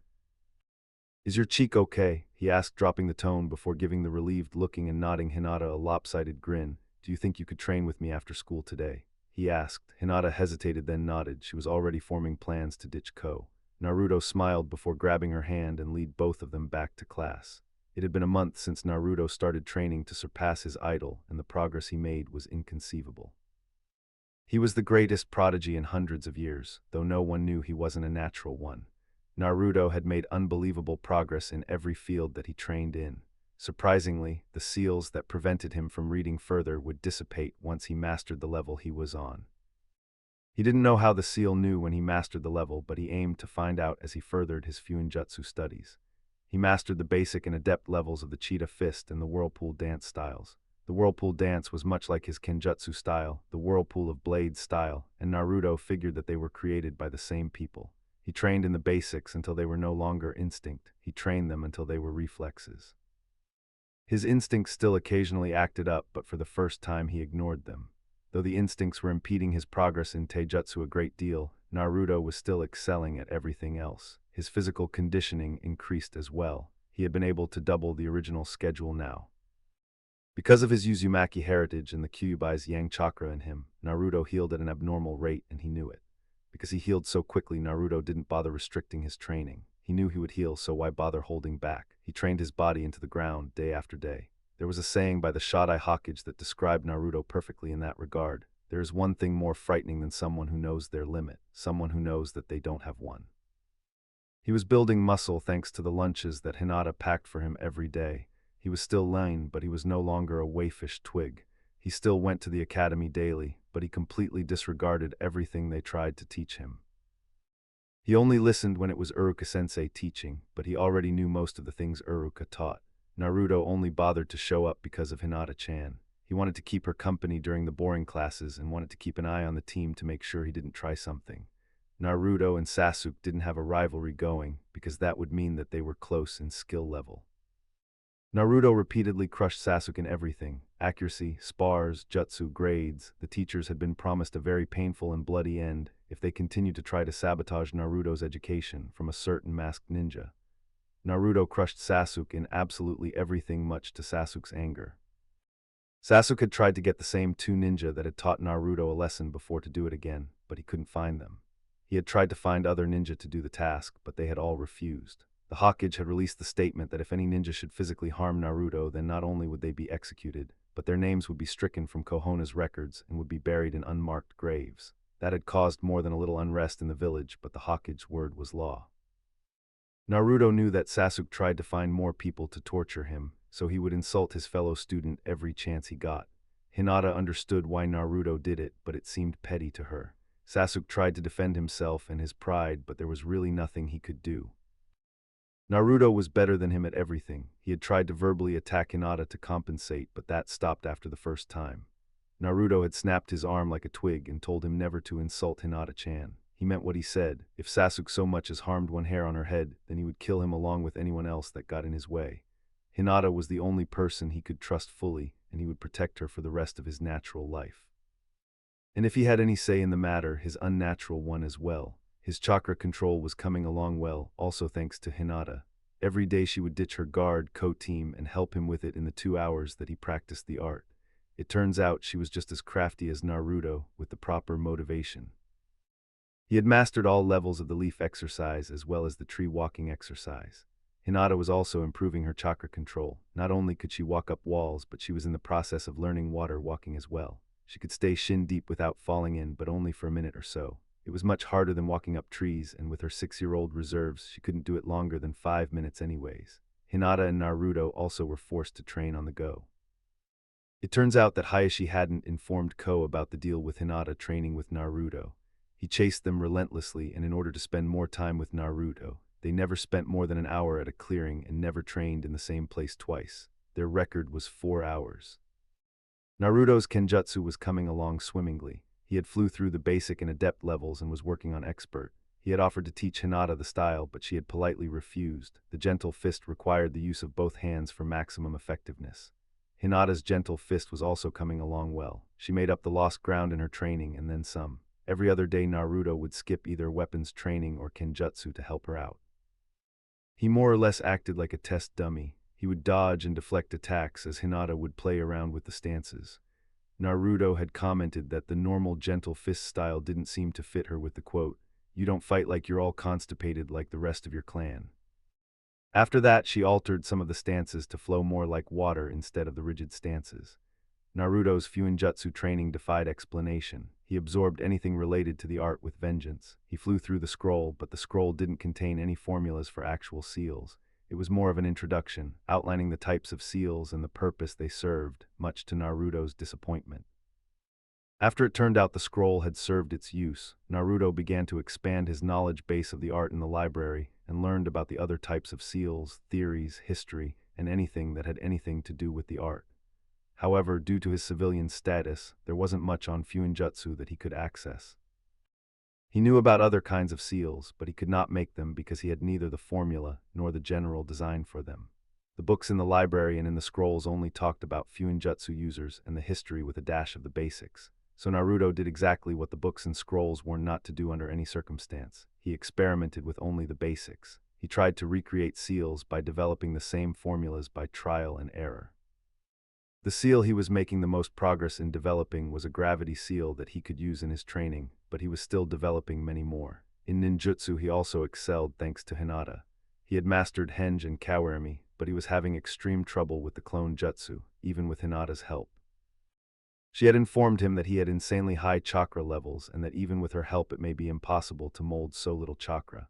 Naruto had been disheartened to hear that, but in the end he had got something cooler. He had been practicing the clone jutsu, trying to do the impossible and summon 2 clones. After he managed 2 dead ones, Naruto's instincts started to act up again. He had been confused at first when he followed them and ended up with crossed fingers. He had never seen this hand sign before and wondered what it could possibly do. Naruto figured that he should find out and channeled chakra to his hands to perform the jutsu. A poof of smoke later, Naruto saw a sickly-looking clone, but not even close to the dead ones he had been producing. "I don't feel too good, boss," the clone said, shocking Naruto. "You can talk?" Naruto asked in surprise. Normal clones couldn't talk. Did this mean that this clone was different? Moreover, how did his instincts know how to perform this jutsu? It was one thing to have instincts on how to throw a kunai, but it was an entirely different story to have instincts telling you how to perform some unknown jutsu that you've never seen before. His musings were cut short by his clone responding. The weak-looking clone nodded. "Yeah, I can, but could you dispel me? I feel like I'm about to spew." The clone exaggerated. Naruto looked slightly panicked. He didn't want to get vomited on. How? He demanded over and over, waving his hands in front of him as if that would stop the clone from vomiting. "Give me a pinch," he said as he blew out his cheeks suggestively. Naruto quickly obliged and the sickly clone disappeared after Naruto gave him a pinch on the shoulder. Then he realized something. He could feel the clone. It was solid. What kind of jutsu did he just use? Naruto was giddy with excitement as he continued to hone the new and mysterious jutsu. At the end of ninjutsu training, he had more or less mastered the jutsu. He found it oddly easier to use it in large numbers. He had gone to school and demonstrated his new technique for Hinata, and she was impressed with it, to say the least. She had never heard of solid clones before, and she was only more impressed when she realized that she couldn't tell the difference between the clones and the original. Naruto had yet to figure out the unknown jutsu special ability yet, but all in good time. Naruto was still at a dead end with the meditation. He was still stuck at the first step, and he thought it was finally about time to go ask Jiji for some help, which is why he was on his way to the Hokage Tower right now. Naruto arrived at the tower minutes later, walking right past the receptionist that was telling him that he couldn't just walk in because the Hokage was busy. "Yo, Jiji." Naruto called into the office as he walked through the door. Hiruzen was sitting at his desk, several large stacks of paperwork on both sides of him. He rose an eyebrow, curious to why Naruto was giving him a surprise visit. "Hello, Naruto-kun, what are you doing here?" Hiruzen asked, dismissing the angry receptionist with a wave of his hand. "I need your help with my training. My meditation won't work," Naruto said, causing Hiruzen's eyebrow to rise further. He had no idea about the mysterious scrolls that made their way into Naruto's home, so he had no idea how far he had come. "Meditation," Hiruzen repeated, wondering what kind of training Naruto was doing. "Why are you meditating?" he asked. Meditation was usually something that higher clan shinobi did, not 6-year-old boys that struggled to sit still. Naruto's brow furrowed in confusion. This entire time he thought it had been Jiji who had provided him with the training. "You don't know, but you gave me that training schedule," Naruto exclaimed. "If Jiji didn't do it, then..." Hiruzen puffed on his pipe. "No, that was not me, Naruto-kun, but why don't you tell me what you have been doing for your training?" he asked. Maybe that would give him clues as to who was training Naruto. Naruto nodded. "Well, after I got out of the hospital a month ago, I went to my apartment to go grab some training clothes. When I walked in, I saw a green scroll on my table and it was full of kika, but training. I've already mastered the basic and adept levels in everything in the scrolls though, and I've finished the one in Fuinjutsu. Could you get me more scrolls on it? It's my favorite." Anyway, it had stuff full of Fuinjutsu, Kenjutsu, Taijutsu, Jutsus, Chakra control, and meditation scrolls and books that I learned from. It also had me doing laps around the village and other exercises, but I've pretty much doubled what it told me to do originally," Naruto said with pride. Hiruzen blinked slowly. By the sounds of it, Naruto had been a little more than busy since their conversation in the hospital. He knew that Naruto had been training quite a bit when he had heard that he had broken Fugaku's second son's arm with ease. He still remembered the fuss that the Uchiha had kicked up over that. And did he say that he had mastered the basic and adept levels in all those things in a month? How was that even possible? The more Hiruzen thought about it, the more he realized that Naruto was likely exaggerating, showing him that he was making progress even though it wasn't really necessary. "Oh, that certainly is impressive, Naruto-kun. What Kenjutsu and Taijutsu styles are you learning?" he asked, thinking that may give him some clue as to who had given Naruto the training. "I'm learning the Cheetah style and the Whirlpool dance style for Taijutsu. For Kenjutsu, I'm learning Whirlpool of Blades," Naruto said proudly. Hiruzen knew in that moment he was going to have a talk with a certain silver-haired, masked ninja. Those were Minato and Kushina's taijutsu styles and Kushina's kenjutsu style, and he'd know them anywhere. Impressive, Naruto-kun. I'm very proud that you're taking your training seriously. However, could you possibly bring those scrolls to me when you have a chance? I would like to see how far you've progressed, Hiruzen said with a smile. He wanted to use the scrolls as evidence to get Kakashi talking. He was very stubborn when it came to things he didn't want to talk about, and the god of Shinobi had a feeling this would be one of those things. Sure. Naruto dug into the cargo pocket of his shorts and produced the scroll before bringing it to Hiruzen. He opened the scroll and gave it a quick look over, impressed with the thorough training that touched on everything save for genjutsu. He channeled chakra into the seals and went through them as well. He was slightly angry with Kakashi at this point, who gives a child access to the expert levels of ninja arts when they haven't mastered the basics. Thankfully, he had blocked off the master levels with one of Minato's seals, or he'd be in for the lecture of a lifetime. The Fuinjutsu scroll and the meditation scroll didn't have a seal, but that was okay. They were more focused on introduction than practice. Now can you help me out with my meditation? Naruto asked, hoping to finally get past the first step. Hiruzen nodded. Of course, Naruto-kun. Now what is the problem? Can't sit still long enough. The Hokage joked and got an eye roll from Naruto. No. Every time I try to enter my Mindscape like the scroll tells me to, I get blocked by this weird white wall. I've tried every day for a month to break through it, but nothing works. Do you know what's wrong, Jiji? Naruto asked with a twinge of desperation. If Jiji didn't know how to help him, then he'd never figure it out. Hiruzen frowned. He definitely knew the white wall that Naruto was speaking about, though he had no idea why Naruto would have won. The white wall was an anti-interrogation technique that prevented anyone from entering the bearer's mind so no one could extract information. Most high-ranking ninja had this, and all ANBU did, since they would know more secrets about the village than lower-ranked shinobi. Yes, I do know what it is, however it will be no easy task to break through. Hiruzen said, thinking that a talented Yamanaka would be able to wear down the wall. They've done it before, and Hiruzen was willing to bet that they could do it again. Plus, the Yamanakas were known for both their interrogation abilities and psychiatry talents. They could check up on Naruto to see how he was coping with what happened. He had been trying to get Naruto to talk about what happened, but met no success. Maybe a trained psychiatrist interrogator would have better luck. A determined glint shined in Naruto's eye. He didn't care how hard it was. He was going to break down that wall and master meditation as he had everything else. Hiruzen was hit with a blast from the past. Minato would get that exact same look when he would set himself on a course, and neither heaven nor hell could deter him from reaching his goal. It was almost frightening how similar the two were, and yet Naruto had so much of Kushina in him as well. He seemed to have inherited the best of both parents. He smiled at the boy. I'll arrange for you to meet the people that will help you tear down the wall. Do you know the flower shop called Yamanaka's? He asked, thinking that Inoichi really could have thought of a better name for the flower shop that his clan ran. Naruto nodded vigorously. Could you be there around 6 o'clock tomorrow? Hiruzen asked, knowing that was Inoichi's free time. Naruto nodded again and shouted his thanks before leaving to tell Hinata the good news. ANBU, Hiruzen said the moment the door closed. As always, 2 ANBU showed up in the middle of the office. Fetch me Kakashi, he commanded. Soundlessly, the 2 ANBU members disappeared. Minutes later, 3 ANBU members appeared in his office, though Kakashi was in civilian clothes. He wore his usual mask and matching dark blue shinobi pants and long-sleeved shirt. Hello, Hokage-sama, you called. Kakashi said in a sleepy tone. He had just gotten back from a month-long mission in Iwa. The details weren't that important, but he was tired out and was looking forward to sleeping before the Hokage called for him via ANBU.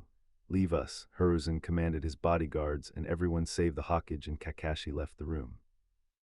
Hiruzen stared at the unconcerned-looking Kakashi. You disobeyed a direct order, Kakashi, Hiruzen growled. There were a few things worse than ninja who disobeyed direct orders in his opinion. Kakashi, still looking sleepy and unconcerned, said, Oh, what order would that be, Hokage-sama? He asked in a painfully fake innocent tone. I gave you strict orders that under no circumstances were you to have any contact with Naruto Uzumaki, Hiruzen said, getting annoyed with Kakashi's disrespect. It was one thing to be disrespected by his surrogate grandson, but it was a whole different story to be disrespected by a nearly grown man. That's not the order I remember you giving me, Hokage-sama. If memory serves me, you ordered me never to speak to Naruto, Kakashi said with an eye smile. Hiruzen silently cursed Kakashi and his ability to find a loophole in everything. I would call you leaving a scroll in Naruto's apartment a form of communication, and that's close enough to speaking in my book, Hiruzen said, trying to turn the pressure back on Kakashi. Kakashi's eyes widened in fake surprise. Is that where that went? I've been looking all over for that. He exclaimed half-heartedly, not bothering to put as much effort into lying as he usually did. Kakashi knew it wasn't good for his career for him to sass the Hokage, or healthy for that matter. However, in a way he blamed what happened to Naruto on the Hokage. If he had allowed him custody, then none of those things would have happened to Naruto. He would have protected him from those blasted Uchihas, even if it was the last thing he did. It was Hiruzen's turn to give Kakashi a dull stare. I find it hard to believe that a shinobi who made jounin at the age of 13 had the sudden urge to master the basics of meditation and fuinjutsu. He commented in an annoyed tone. Kakashi chuckled lightly. Well, I did become a genin at 5. Maybe I wanted to brush up on the basics. Naruto said he found this in the center of his table. Care to explain how you managed to drop it there? Gravity is such a fickle thing. Hiruzen sighed loudly as he began to pack his pipe with tobacco. I'm not mad that you gave Naruto a training regimen to follow. If anything, I'm thankful. Naruto wishes to surpass his father, and with what you laid out for him, he has a chance. But what I cannot abide is you carelessly giving Naruto access to expert-level techniques without making sure he mastered the basics. You're lucky that you sealed the master rank, or I would have half a mind to strip you of your rank of ANBU, the Hokage threatened, switching tactics. It was true that he was more concerned with Kakashi putting Naruto in danger with the training than he was about him making contact with Naruto. If anything, he expected Kakashi to disobey that order years ago. Kakashi's reaction was not the one Hiruzen had been expecting. He expected to see alarm, regret, fear, anger. All of those were far more understandable than the one he had received. Confusion. Kakashi narrowed his eyes in true puzzlement. Hokage-sama, what are you talking about? Hiruzen also looked slightly confused at Kakashi's odd reaction.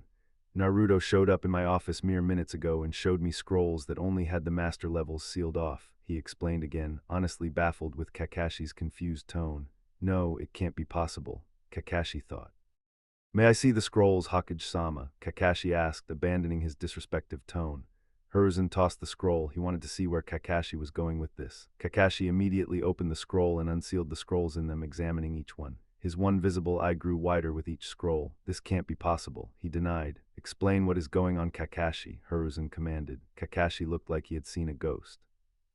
The thing is, I did seal off everything but the basics, Kakashi said, large amounts of awe and disbelief in his tone. Hiruzen's brow furrowed in confusion. Then what happened to them? He asked, trying to figure out Kakashi's point. I used a seal that Sensei had developed during the war. Whenever he had a solo mission and we still needed to be trained, he would use this seal on a training exercise scroll. The seal wouldn't let us pass the level we were at on the exercise we were on. If we were working on chakra control, we would be able to read the first chapter, but the second would only be available to us if we fully mastered the first level. Hiruzen's eyes widened as he caught on to what Kakashi was saying, Naruto's explanation of how far he had come ringing around his skull like a bell. Was it possible? Could Naruto truly master that much that fast? Hokage-sama, in case you didn't manage to see through my clever lie, I left this for Naruto, but this was supposed to last several months, a year possibly, to manage to learn this much in a month. Kakashi swallowed. Naruto is a prodigy like no other. He makes me and Itachi look like jokes. He held up a scroll. He's working on tree walking already, and he's mastered the basics and introduction to fuinjutsu. He cried. It was one thing to use the Rasengan, but to truly master so much in so little time. Hiruzen puffed on his pipe. Kakashi, this never leaves this room, he said, his tone sharp. Kakashi nodded in agreement. He knew who the Hokage was trying to keep Naruto's talents from. Hi, but what do we tell Itachi? He's not going to like having to keep his abilities hidden, especially if they mock him and he could easily wipe the floor with them, Kakashi commented. Hiruzen nodded in agreement. I will have a talk with Naruto-kun after he gets back from the Yamanakas to wear down a mental wall. He looked up at Kakashi. Did you have anything to do with that? He asked, thinking that could really be the only explanation as to why Naruto had an anti-interrogation wall in his mind. However, Kakashi shook his head. I don't know anything about that. Hiruzen sighed. If that is all, then you're dismissed, Kakashi. Kakashi nodded and turned to leave the room, but whipped back around when he heard the whistling of a kunai. He turned around just in time for the kunai to miss his leg, but it tore open his pocket. Kakashi looked at the Hokage with a puzzled expression, but Hiruzen just chuckled before he tossed him the green training scroll and a blue one as well. When you're tailing Naruto, be sure not to put those in your pocket. It's a little project I have going on. I've been trying to think up of an effective training regimen for an Uzumaki and a young Hyuga. I would have given it to them myself, but I wanted it this project a secret and haven't found the time to deliver it myself, Hiruzen said in a fake tone, causing Kakashi to smile. Of course not, Hokage-sama. He said as he left the room, thinking that it really wasn't necessary to ruin his favorite pair of pants. The next day at 6. Naruto walked into the flower shop, thankful that he could get off the crowded streets. He walked slightly warily because he didn't see Gigi in the flower shop. He approached the counter, searching the room for threats, but disguised it as him looking at the many flowers before he went up on his tiptoes and rang the bell. Moments later, a woman walked through the door. "How may I?" She looked down at Naruto in a slightly disgusted expression. "Help you," she finished. Naruto blinked in surprise that she didn't try to grab him by the ear and toss him out like the other store owners did, but he responded as quickly as he could. The Hawkage T told me to be here around 6, he stammered out, his anxiety flaring at the prospect of having to talk to someone other than Gigi or Uruka-sensei. The woman's face remained impassive. "A moment, please," she said as she returned to the back room, and moments later she came back with a fellow blonde man and a 6-year-old Ino. Ino shriveled up in disgust as she saw Naruto. "What are you doing here, weirdo? Go away." She yelled at an uncaring Naruto. Inoichi scolded his daughter. "Ino, what have I told you about being rude? Apologize right now," he scolded. Ino's parents never told Ino to be mean to Naruto. They never encouraged her to become friends with him or anything, but they never told her to hate Naruto. Ino was one of Naruto's lead bullies anyway. She followed how everyone else mistreated Naruto and used it as a tool to seem cooler. Ino mumbled an "I'm sorry," but by the glare she was giving Naruto, he doubted that she meant it. It didn't matter anyway. Ino's opinion of him meant nothing. There were only 4 opinions that mattered to him: Gigi's, Uruka-sensei's, Hinata's, and his own. Everyone else could fall off a cliff for all he cared. Inoichi smiled apologetically at Naruto. "Sorry about that, she sometimes forgets her manners. Well, we have an appointment to keep, so if you would follow me," he said as he walked towards his office. Naruto followed behind him, but he was ready for trouble. He had a kunai tucked in his sleeves, ready to defend himself. They walked into a room that looked like the stereotypical therapist office. Inoichi sat in the chair and offered Naruto the odd-looking couch thing. As Naruto laid down, Inoichi began. "So Naruto, I hear that you've been unable to enter your Mindscape because of a white wall," he summarized. Hiruzen had already given him the lowdown, but he wanted to confirm it with Naruto. Naruto nodded, wishing he would get on with whatever he was going to do. Inoichi nodded, taking note how tense Naruto looked. "Okay then, to break through the wall I'm going to have to touch you. Is that okay?" he asked, noticing the alarmed and suspicious look that passed over Naruto's face before he nodded. He also noticed how Naruto's left arm tensed before noticing an odd bulge, and had the sneaking suspicion that the boy was armed, but Inoichi paid that no mind. After all, what harm could an untrained child do? Inoichi reached out, placing his hand on the boy's head before activating one of his clan's jutsu and dove into the boy's mind. Inoichi appeared in a vast, white, empty nothing. He looked around with some puzzlement. This was more than some mere wall keeping Naruto or anybody out of his mindscape. This was one of the most advanced walls that he'd ever seen. This was cage level, easily. It was less of a wall, but more of a white covering that prevented anyone from seeing anything. Now that begged the question, why would Naruto have such a wall? What could a child possibly know that would warrant a wall so advanced that it would even keep the bearer out of their own mindscape? Inoichi thought about it. Could it have to do with the Kyuubi? Did the Yondaime put this up to protect Naruto from the demon? He wondered. It was the most likely situation. Then Inoichi began to wonder if he should even try to meddle with the wall. If the Yondaime put it up, then he must have had a reason. Even if he did meddle with it, it could take over a month to break it down. He sighed, knowing that in the end it really wasn't his decision. The Hokage had asked him to break down this wall so it wouldn't impede Naruto's training. He sighed again as he flew through hand signs and called out, "Mind Erosion Jutsu." Before placing his hand down on the ground, the effect was immediate as the white floors began to turn gray, then black. The effect began to spread the longer he kept the jutsu up. This confused Inoichi greatly. Even though the wall was immense and refused entry to everyone, it was fairly easy to break down. When he started the jutsu, he was expecting at best to maybe get an inch or two, but he already had a few feet going at this point. Maybe it's a side effect of the seal that keeps the Kyuubi in, or maybe it wasn't meant to last. Minato used the jutsu once in his life, so he wouldn't know all the side effects of the sealing, he deduced, and continued eroding the wall away. It was hours before Inoichi had ended the jutsu and pulled out of Naruto's mind due to chakra exhaustion. He had made significant progress in eroding the wall. Now, instead of seeing nothing but white, you could see the basic outlines of what seemed to be a sewer and milky colors. The sewer, if it was that setting, had worried Inoichi greatly. The mindscape of a person reflected his or her outlook on life. For example, his was a field of flowers and Ino's was Konoha's park. Both showed very healthy mental health and happy dispositions. A sewer reflected quite badly on mental health. Truth be told, Inoichi had only seen such settings in shinobi who were captured by the enemy or the criminally insane, though in a way he wasn't surprised. Naruto was hated by all but a few and had been a victim at the hands of the Uchiha, so he really shouldn't have been surprised at the grim setting. Did it work? Naruto asked. It felt like ages had gone by since the fellow blonde began the weird jutsu on him. At first he had thought the man was just screwing with him and wasn't helping at all, but a few minutes after he placed his hand on his head, it began to tingle like crazy. It was like his whole head had fallen asleep and was waking up with that sharp pinprick felling. It lasted for a while, but it had stopped now. Inoichi looked thoughtful. Yes and no. The wall isn't completely gone yet, but it's been severely weakened. It may take 1 or 2 more tries to completely erode it. Inoichi said, giving Naruto a small smile. Naruto's face remained impassive, but on the inside he was jumping for joy. He could finally master meditation now. Inoichi was a bit disturbed by the lack of reaction, but maybe he could get an answer to that as well now that he was starting the second phase of his mission. Now Naruto, I understand that you were kidnapped a month ago. Do you wish to talk about it? Inoichi asked in a disarming tone that almost always worked. However, Naruto tensed. He had heard tones like that before, and if it didn't come from Jiji or Uruka-sensei, then it always meant trouble for him. No, he answered curtly, hoping that would be the end of the conversation. Inoichi smiled sweetly at him, giving Naruto his best "you can trust me" look before saying, I know that you must have been really scared, but it's okay to talk about it. Even the best ninja gets scared and they talk about it, so there's no need to feel embarrassed. Plus, I'm sworn to secrecy so no one will ever know. Naruto gave him an "are you kidding me" look before he hopped of the chair.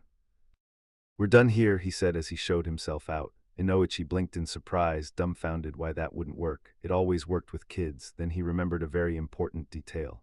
Naruto wasn't like normal children. He would be immune to all of his charms by now. If he wasn't, then he would have likely gone insane from people betraying him so often.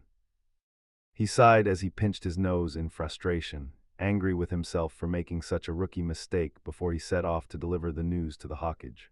With Naruto walked into his apartment before kicking the door close. His apartment was much cleaner than it had ever been before, which was Hinata's influence. Naruto wanted to impress her, and he knew girls didn't like messes, so Naruto had started to clean regularly. He yawned loudly as he headed to his bed. It was a little past 9. The appointment had taken far longer than he had thought. Naruto was a little annoyed that he wouldn't get to practice meditation that night. He had toyed with the idea of staying up late and practicing anyway, but he decided against it. A ninja needed a good night's rest, so he'd leave it for tomorrow. Plus, Ino's dad said it may take another session to fully get rid of the wall. He walked towards his bed, but out of the corner of his eye, he noticed a familiar green scroll along with a new blue one.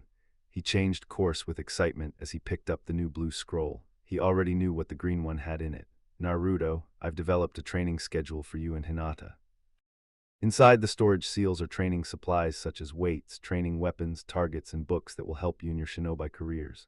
I hope you know that I am incredibly proud of you for training so hard in the past month. However, please do not abuse your power. Not only would it cause a headache for me, but the strong should never pick on the weak. I hope you remember that when you surpass the yondaime. Sincerely, Hiruzen Sarutobi.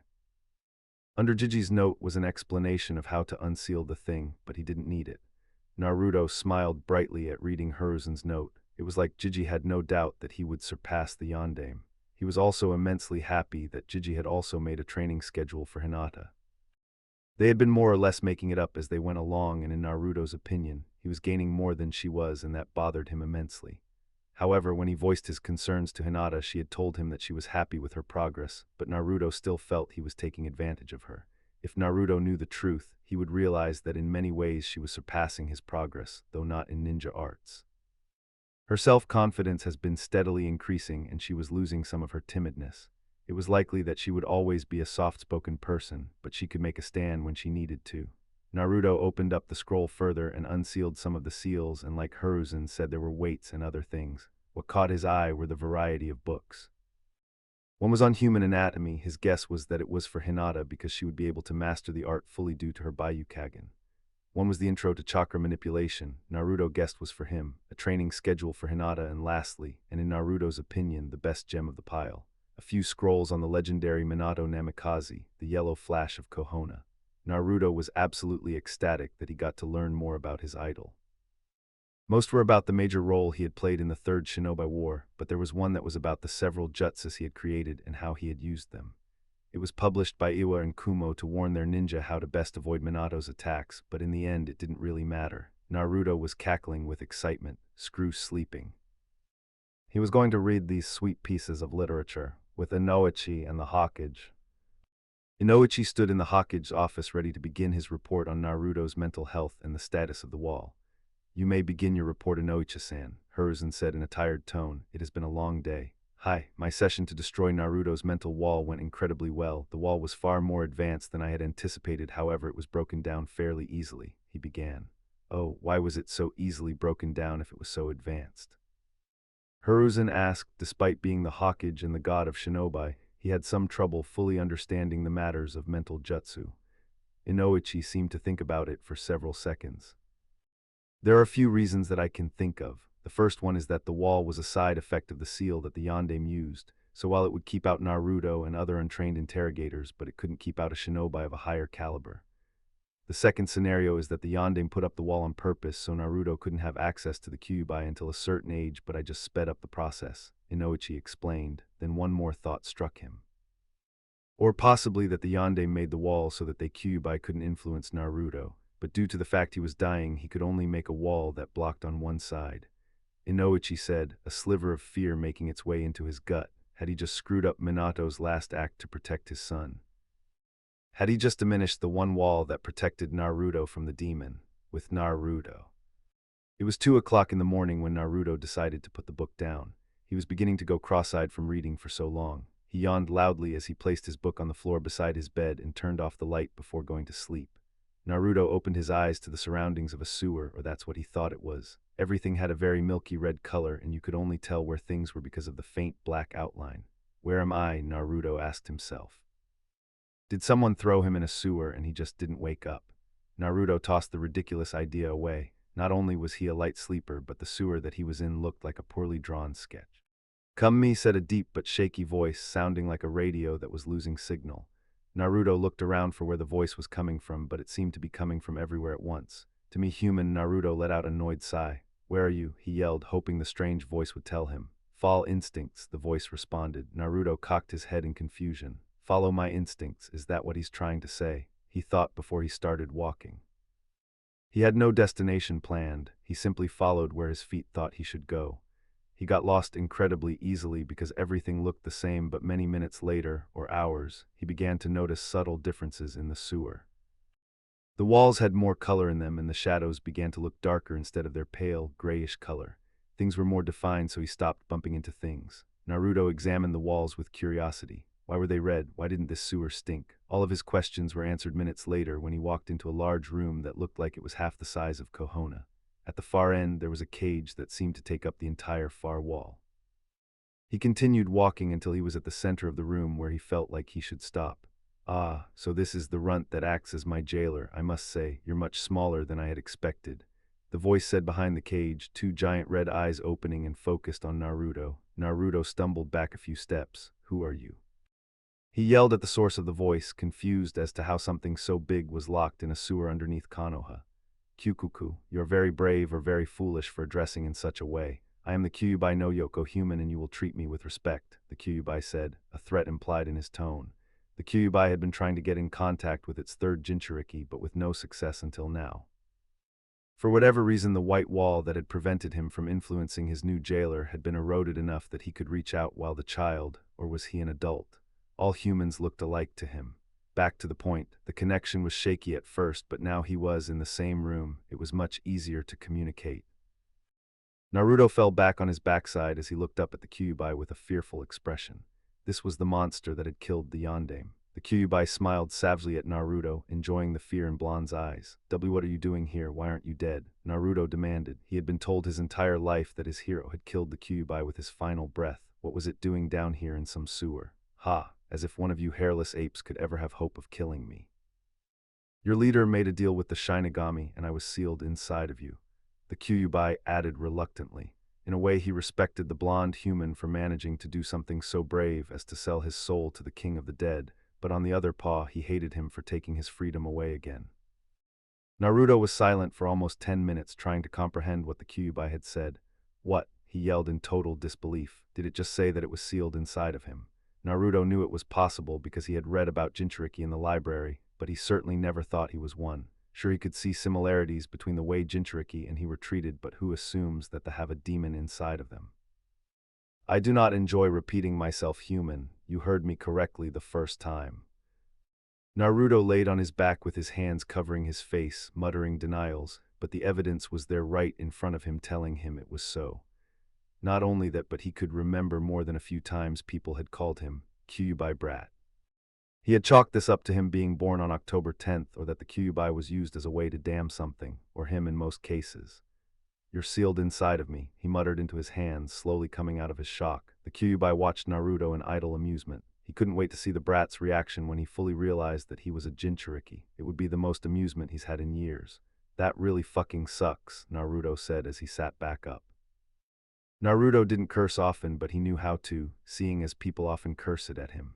He only did it when the occasion called for it, and this was defiantly one of those occasions. The Kyuubi looked at Naruto with an expression that closely resembled one of a child that was just denied a toy that it had wanted. The Kyuubi was a little pissed that Naruto had denied him entertainment, but in a way he acknowledged that he was dealing with the news fairly well. He remembered when his second jailer had found out he would be sealed in her. She had cried for hours like a little girl, much to his amusement. Mido's seal had allowed him just enough freedom for him to be able to feel the world through her senses. It had been a pain to be discreet enough that she didn't notice, but when he saw the wimp of a jailer, he couldn't help but to be amused. Naruto looked at the Kyuubi with a sullen expression, thinking how different his life could be, but he realized that he may have not been friends with Hinata-chan if it was. So he was cool if there was a giant freaking demon inside of him as long as Hinata was his friend. The Kyuubi swished his tails in surprise. There was resolve in the boy's eyes that he hadn't seen since the other blonde that had sealed him. This human could prove to be amusing, thought the Kyuubi. Do you not hate me? He asked out of curiosity. He didn't care if Naruto did, but he was wondering why Naruto wasn't screaming, I hate yous. Naruto sighed, sorta, but I really can't do anything about it, he said, sounding much more mature than a normal 6-year-old. He stood up. Friends, he asked, an offering of peace between the two, but the Kyuubi growled in response. I do not befriend humans, the fox responded curtly. In his opinion, humans were the most vilest of races that did not know the meaning of loyalty. And I don't befriend giant foxes that killed my hero. But you're inside of me, so I guess we should try to get along, Naruto said, using logic that only children were capable of. The Kyuubi blinked in surprise. His past 2 jailers had never really tried to get along with him. Mido had tried to suppress his hatred, and Kushina had simply ignored his presence inside of her. However, the Kyuubi's trust was not easily given. I do not befriend humans, Runt, but I will give you chances to win my friendship over the years. If you prove to me that you are different than the rest of your race, then I will call you a friend. The Kyuubi narrowed its eyes on Naruto. This does not mean that I won't take the chance to break out of you if one should ever present itself, he warned. Naruto seemed to debate it for several seconds before saying, fair enough, Kyuubi. The Kyuubi swished his tail in thought. I have a name, he said in some annoyance. You would think after 1,000 years people would be able to think up something a little better than nine-tailed fox. What is it? Naruto asked, oblivious to the Kyuubi's inner debate if he should tell Naruto his name. It's Kurama, Kurama said in a threatening tone, daring Naruto to laugh. Naruto cocked his head to the side. You have a weird name, but you got yourself a deal, Kurama. Naruto, it's not healthy for you to keep what happened to you bottled up. If you truly want to become a successful shinobi, you're going to have to learn to open up a little, Inoichi said in an exasperated tone. It was Naruto's third and final appointment to remove the last traces of the wall. At first, Inoichi had been worried that he had unintentionally let the Kyuubi have influence over the poor boy, but his worries were unfounded. Naruto had reported no strange occurrences since the wall had begun to erode, so the Hokage had approved Inoichi continuing to remove it. Inoichi knew this would be his last chance to get Naruto in this room willingly. Sure, the Hokage could order Naruto to go to appointments, but that didn't mean that Naruto would actually go. Even if they could get him in the same room, there was huge likelihood that Naruto would clam up. That meant that this was his last chance to get Naruto to open up while the boy was willing to be in the same room. Heck, at this point, Inoichi'd settle for Naruto telling him his favorite food. This again, I told you before where you can shove your concerns about my mental health. Plus, ninjas are supposed to be mistrusting ya, Ijit. Naruto shot back. He was really getting tired of this guy's probing. Yes, something terrible happened to him. Actually, terrible couldn't begin to describe what had happened, but he didn't know the adjectives to describe what had happened. Naruto couldn't understand why he wouldn't just let sleeping dogs lie. It was the past, and he wanted it to stay there. A tick mark formed on Inoichi's forehead at Naruto's comeback. However, he knew Naruto had no one to teach him manners or how to be a gentleman like himself. Inoichi was known for his noble attitude, and few things annoyed him more than a man who didn't act with chivalry. He took a deep breath. Yes, ninja are meant to be mistrusting and sneaky, but the life of a ninja is a harsh one. They need to open up to someone, or else they could go crazy with guilt or sadness over his or her actions to protect their village. That is what psychiatrists in my clan are for. We help ninjas deal with those messy feelings so it won't affect their duties, Inoichi said in a no-nonsense tone. Inoichi had to convince Naruto that if he kept everything bottled up, sooner rather than later his feelings would bubble back up with a vengeance. Naruto scowled as he got up. I told you I'm fine, he snapped, his eyes hardening and his body unknowingly took up a fighting stance as if ready to attack Inoichi. Inoichi's eyes widened in shock as he remembered Minato saying the exact words and took up the same stance many years ago. Flashback asterisk. Minato, you just slaughtered an entire army in a second. There's no way you're okay. Inoichi shouted at his friend. Minato had just used the Hurricane Jutsu for the first time last week, and everyone now knew just how effective the jutsu was. He had slaughtered an entire army as a yellow phantom, killing Jounin, Chunin, and Genin alike, and without a scrap of mercy. Minato was being hailed as a hero. He was already a celebrity after so many battles during the war, but he was even more so one after using that jutsu. People would smile and wave at him, offer him discounts, and occasionally, fathers would beg him to take their daughter's hand in marriage.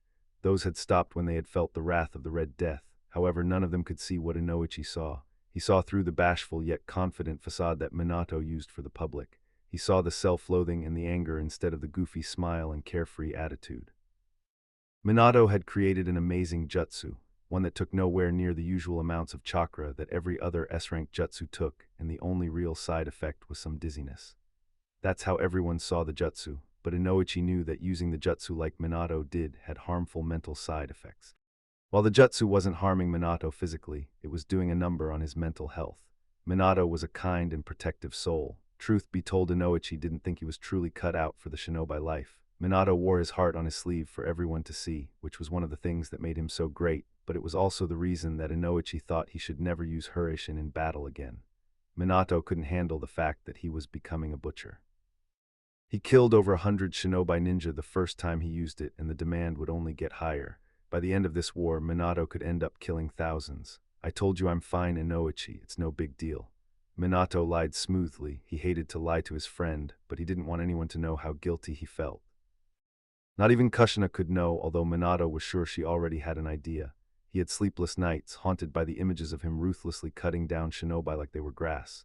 He had killed so many, he had even killed Genin. Inoichi shook his head. No, you're not fine, Minato. If you were, you'd be either a psychopath or completely apathetic to everything, and we both know that you're neither of those things. You need help, Minato. If not for me, then open up about it to Kushina.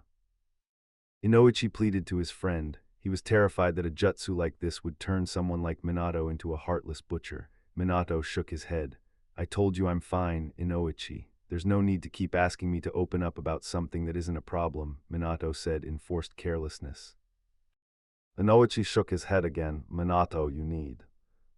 Drop it, Inoichi, Minato snapped, his anger that Inoichi wouldn't let the issue drop finally leaking through. He had unknowingly turned his body to the side and was the stance he used when he was about to attack someone. Inoichi's eyes widened at being snapped at by Minato of all people. He could count on one hand how many times he'd seen Minato look this angry and still have a few fingers left over. After a few tense seconds, Minato laughed awkwardly and rubbed the back of his head. Sorry about that, I'm a little cranky since I didn't get too much sleep last night. He apologized as he mentally berated himself for getting angry. Inoichi nodded dumbly and Minato took the opportunity to leave. Well, I have to go meet Abido and Rin for training, so see you, Inoichi, he said as he vanished in a yellow flash. End flashback. Inoichi blinked a few times, clearing away the memories of his deceased friend. He started to say, getting ready to tell Naruto it wasn't healthy to keep everything in yet again, but Naruto had decided to leave while Inoichi was distracted. That little. Inoichi growled underneath his breath as he sprinted towards the door. Inoichi ran into the flower shop just in time to see Naruto walking out the door. Naruto. He yelled out and saw the boy's shoulders drop as he sighed in annoyance. I'm not telling you what happened, get over it, Naruto said, not even bothering to turn around. Inoichi floundered a little before saying, okay, you don't have to open up about what happened in the room, but at least open up about something. It doesn't matter how small. Inoichi pleaded, trying to correct mistakes he had made with Minato. Naruto sighed like a weary adult, and Inoichi wondered how he managed to do that. Flashback asterisk warning, graphic content. Please don't make me go in there, Naruto screamed in absolute terror. Get in the cage, you monster. One of the Chunin yelled before delivering a savage kick to Naruto's ribs, causing him to lose his grip on the edge of the entrance. Please, don't hurt me anymore. Naruto pleaded with tears in his eyes. He just wanted them to stop. Shut it, you monster. Now let's see how many screams I can get out of you when I'm pumping enough electricity in you to make Lighting jealous, he said as Lighting began to crackle out of his fingers. End flashback. Naruto looked out the entrance with a 1,000-yard stare as memories bubbled to the surface. I hate cages, he said in a flat tone before he left a worried-looking Inoichi. Naruto walked through the busy streets, ignoring the hateful glares that were being thrown his way. It was a few minutes past 3, and Naruto was on his way to the academy to see Hinata. He had been kicked out by one of the teachers for not paying attention. The teacher's reasons were kind of valid this time, because Naruto had been loudly snoring at his desk. He arrived at the academy as everyone was being taken home by either their parents or caretakers. Naruto felt a pang of sadness that he didn't have anyone to go home to or with, but all that cleared away as he saw Ko-team leading Hinata-chan home. Ko was keeping a watchful eye on Hinata due to her series of escapes from him every day. He was beginning to become paranoid around her. It seemed like the moment he took his eyes off of her, she would disappear to go train with the Naruto. He didn't hate or even dislike Naruto, but he didn't think Naruto was worthy to associate with the Hyuga heiress. He would never understand why young Hinata enjoyed being around him as much as she did. He makes me really happy. Those were the words Hinata had used when he had caught her playing with a 4-year-old Naruto. He had scolded her and told her never to associate with him again, but she hadn't listened. That was before anyone considered her a failure. As it became more apparent that she lacked talent for her clan's style, she began to seek out Naruto's presence more often. He had caught her a number of times sneaking and following Naruto around. At first, he had been appalled at the stalkerish behavior, but he quickly understood why she did it. Hinata didn't feel safe at home because of the harsh training, but she did around Naruto. Ergo, she followed him around. Ko sighed loudly and rubbed his eyes with the palms of his hands. Hinata-sama, you really need to stop running off. Ko trailed off as he opened his eyes again and realized he was alone. Damn it. Naruto led Hinata through a series of alleyways with a big grin plastered on his face. That was so easy, he said to his friend. Hinata smiled and nodded in agreement. Usually she would have to borrow Naruto's pranking supplies to create a distraction, but this time they seized the moment, running off together while Ko-team was distracted. Naruto peeked out the end of the alley, and when he saw no sign of Ko, he walked out into the markets with Hinata next to him. So what do you want to do today, Hinata-chan? He asked as he threw his hands behind his head. Hinata colored slightly when he aimed his smile at her. She didn't know why she did, but she always would when Naruto smiled. Could we double you work on Chakra exercises? She asked. Her stutter had dramatically decreased, but she still did it when she was embarrassed. Naruto nodded. Sounds like a plan. How about we go to that training ground we saw with those ANBU guys? We haven't been there yet. Hinata paused for a moment. She didn't think it was a very smart idea to train on an ANBU training ground, but she didn't want a chance disappointing Naruto. Yeah, that sounds good, she lied as she took the lead. As they walked through the crowded market, Naruto started to fall back a little. He was receiving his usual glares, and even though he didn't care what the village thought of him, he didn't want Hinata's reputation to be damaged because of him. Not only was the team trying to treat her badly, but Naruto gave him a good smack each time he did. Naturally, all of his fangirls followed suit in treating Hinata badly. Teachers were starting to ignore her, and kids had stopped playing with her whenever Naruto wasn't there. Naruto felt absolutely awful that Hinata was being treated badly because of him, so he hung back a few steps. That way, there was a chance that people wouldn't realize that they were together and her reputation wouldn't be any more damaged. He was broken out of his thoughts when he felt a hand take hold of his, and Naruto's eyes widened in surprise at the unexpected contact. Hinata smiled at him. If you fall any more behind, you see, could get lost, she explained, slightly surprised at her own boldness.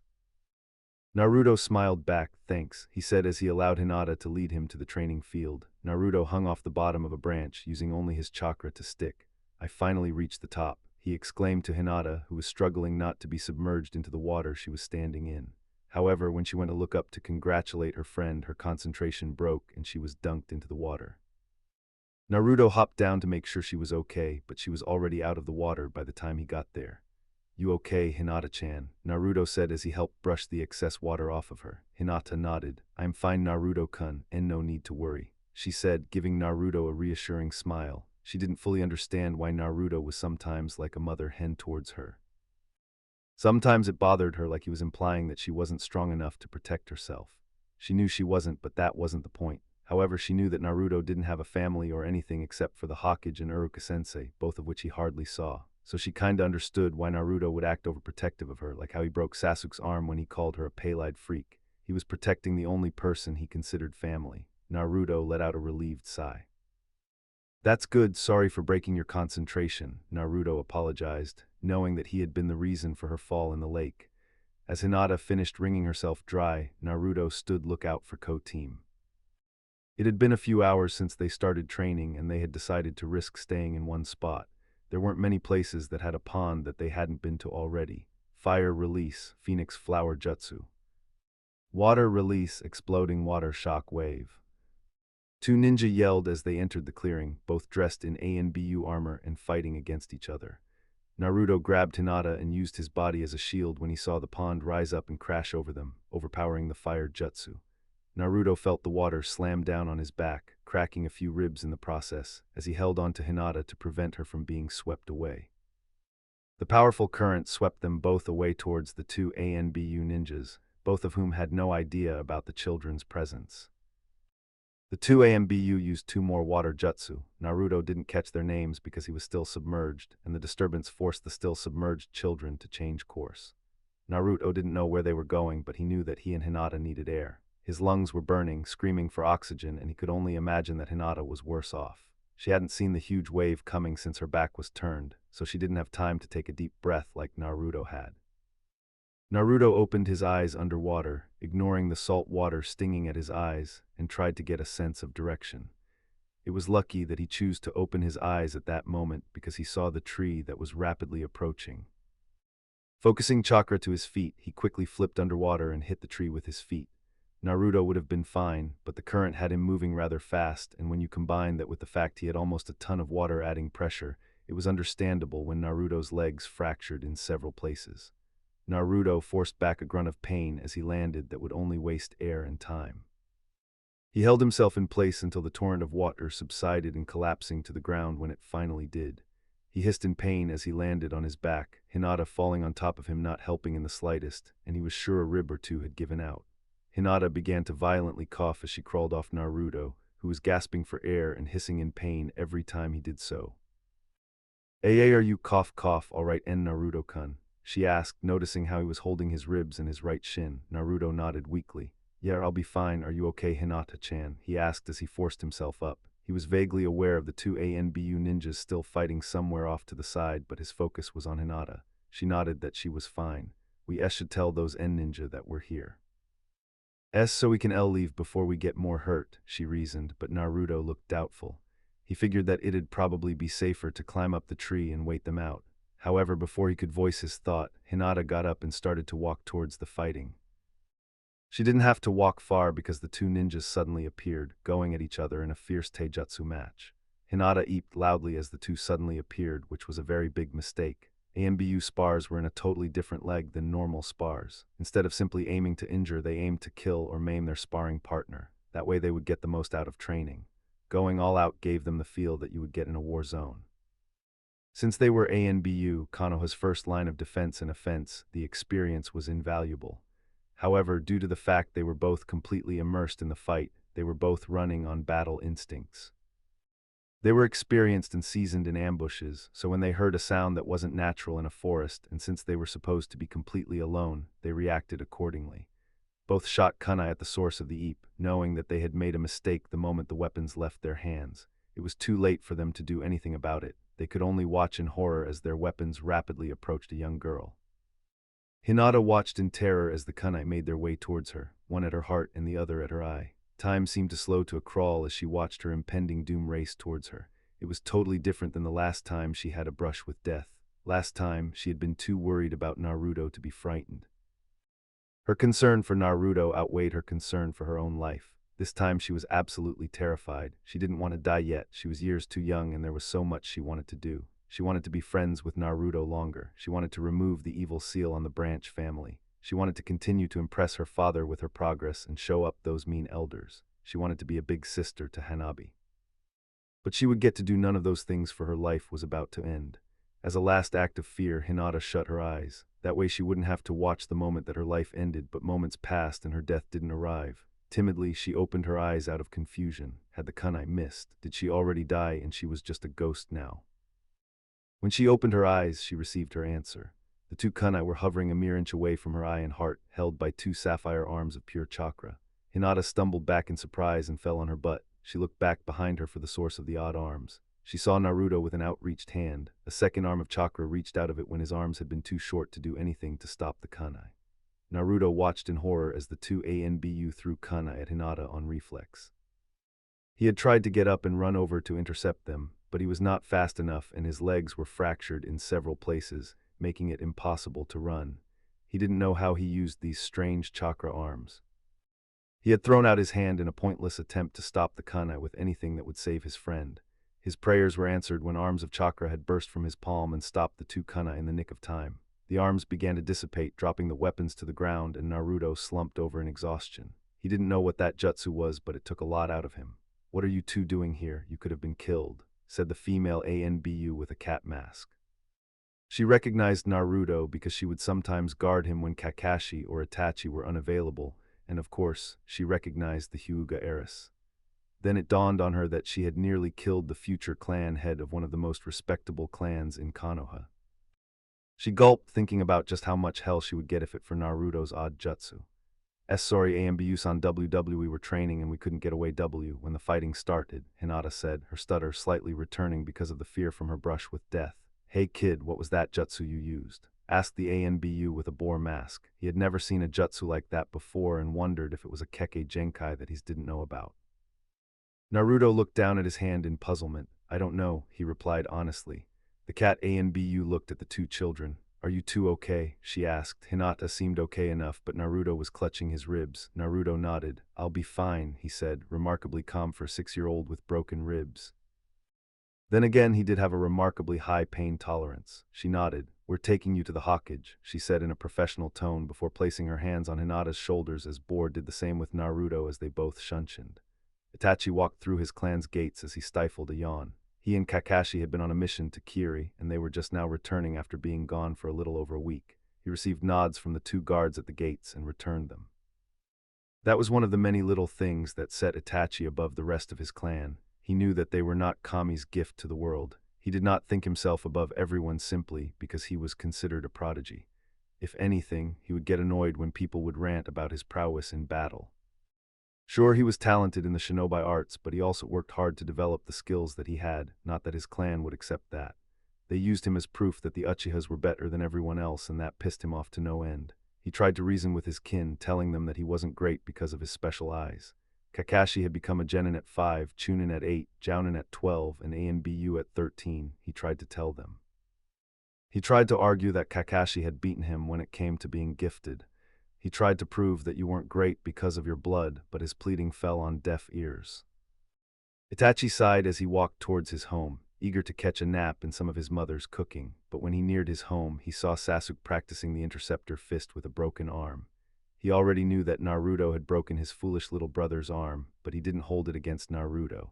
He knew that Sasuke had made fun of Hinata, and Naruto was very protective of the young Hyuga.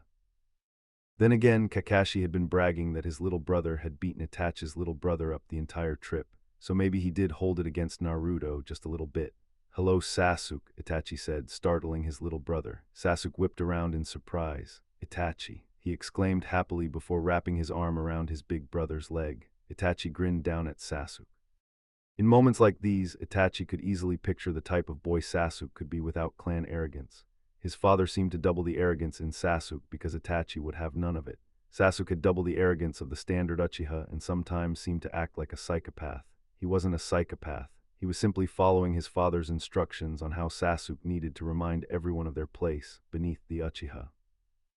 He had tried countless times to convince his little brother that his father's teachings were wrong, but Sasuke refused to listen. That didn't mean that Itachi would give up on the noble goal. "How is your arm feeling?" he asked, stifling a smile at Sasuke's outraged face. "It's fine now. I'm gonna teach that freak a lesson when I'm all better." Sasuke said valiantly, like he was doing a great and noble deed. Itachi frowned slightly. "Oh, what's stopping him from breaking your arm again?" he asked, thinking that this was the best opportunity to break Sasuke away from the arrogance. Sasuke had managed to be the Rookie of the Year for the majority of the first year in the academy. Each year there was a dead last and a Rookie of the Year. Sasuke maintained the head of the class. The dead last for most of the year was Naruto. Admittedly, Naruto was doing better in all of the physical aspects of being a shinobi, but he was making straight zeros in everything academic until recently. He was making far better grades now, but even if he made hundreds in everything, he still wouldn't be able to pull his grade up enough to tie with next to last. Itachi hoped that since Sasuke had been beaten twice by the dead last, maybe he could finally convince his brother of the truth. Sasuke flushed. He cheated. Sasuke lied. Itachi gave him a knowing smile. "Is that so? That's not what I heard," Itachi said, letting Sasuke know he knew the younger Uchiha was lying. "I heard that you were bullying young Hinata, and when Naruto told you to stop, you shoved him.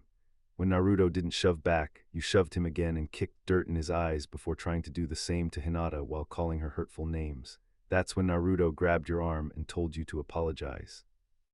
You refused, but Naruto gave you another chance. You refused again, and that was when Naruto broke your arm. To me, it sounds like Naruto didn't cheat at all. If anything, you cheated when you kicked dirt in his eyes." Itachi finished in a disappointed tone, saddened that his little brother could be so cruel. Sasuke stammered for an excuse, but when he found none, he simply proclaimed, "That doesn't matter. The next time will be different."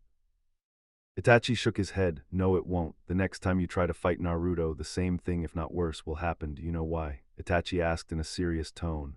Sasuke looked slightly frightened of his brother's tone. He had never heard Itachi speak to him like this, and he couldn't say that he enjoyed it. "No," he answered. "You will lose every time you go against Naruto simply because he trains harder than you," Itachi explained in a matter-of-fact tone. Sasuke shook his head in denial. "But I'm an Uchiha. He's an orphan. It doesn't matter how hard he trains. I'll always be stronger." Sasuke argued, snapping out of his fear of Itachi's tone. Itachi shook his head. "Did being an Uchiha stop Naruto from breaking your arm with ease? You will lose to Naruto every time you fight him because, unlike father has said, being an Uchiha does not make you strong. Sure, you may be more talented than Naruto when it comes to some things, but talent can only get you so far. I can say with complete and utter certainty that Naruto trains harder than half of the ninja in this village, some of them Jounin as well. That's why it doesn't matter whose blood you have in you. Hard work always pays off better than talent," Itachi finished, feeling slightly winded from the uncharacteristically long speech. Sasuke seemed to mull over what his big brother had said. He looked up to his brother more than anyone else. The reason he had always thrown away his brother's ideals was because Sasuke had never seen evidence to support those claims. Sure, Itachi said that he was so strong because he was a prodigy, but how was that proof that Dad's ideals were wrong? Itachi was an Uchiha and he was strong. When Itachi would tell him about a man named Kakashi who was stronger, he didn't believe it. He had heard that Kakashi had a Sharingan eye, so that had to mean that having the Uchiha's special eyes made you strong. The only reason he was even considering it now was because he could still feel the pain of his broken arm. He couldn't understand how an orphan had managed to beat him, an Uchiha, but now Itachi was giving him the answer. Itachi suppressed another smile as he saw Sasuke thinking about what he had said, happy with the fact that he wasn't blowing him off like he had done before. He didn't know if Sasuke would listen to what he had said, but at least he was thinking about it.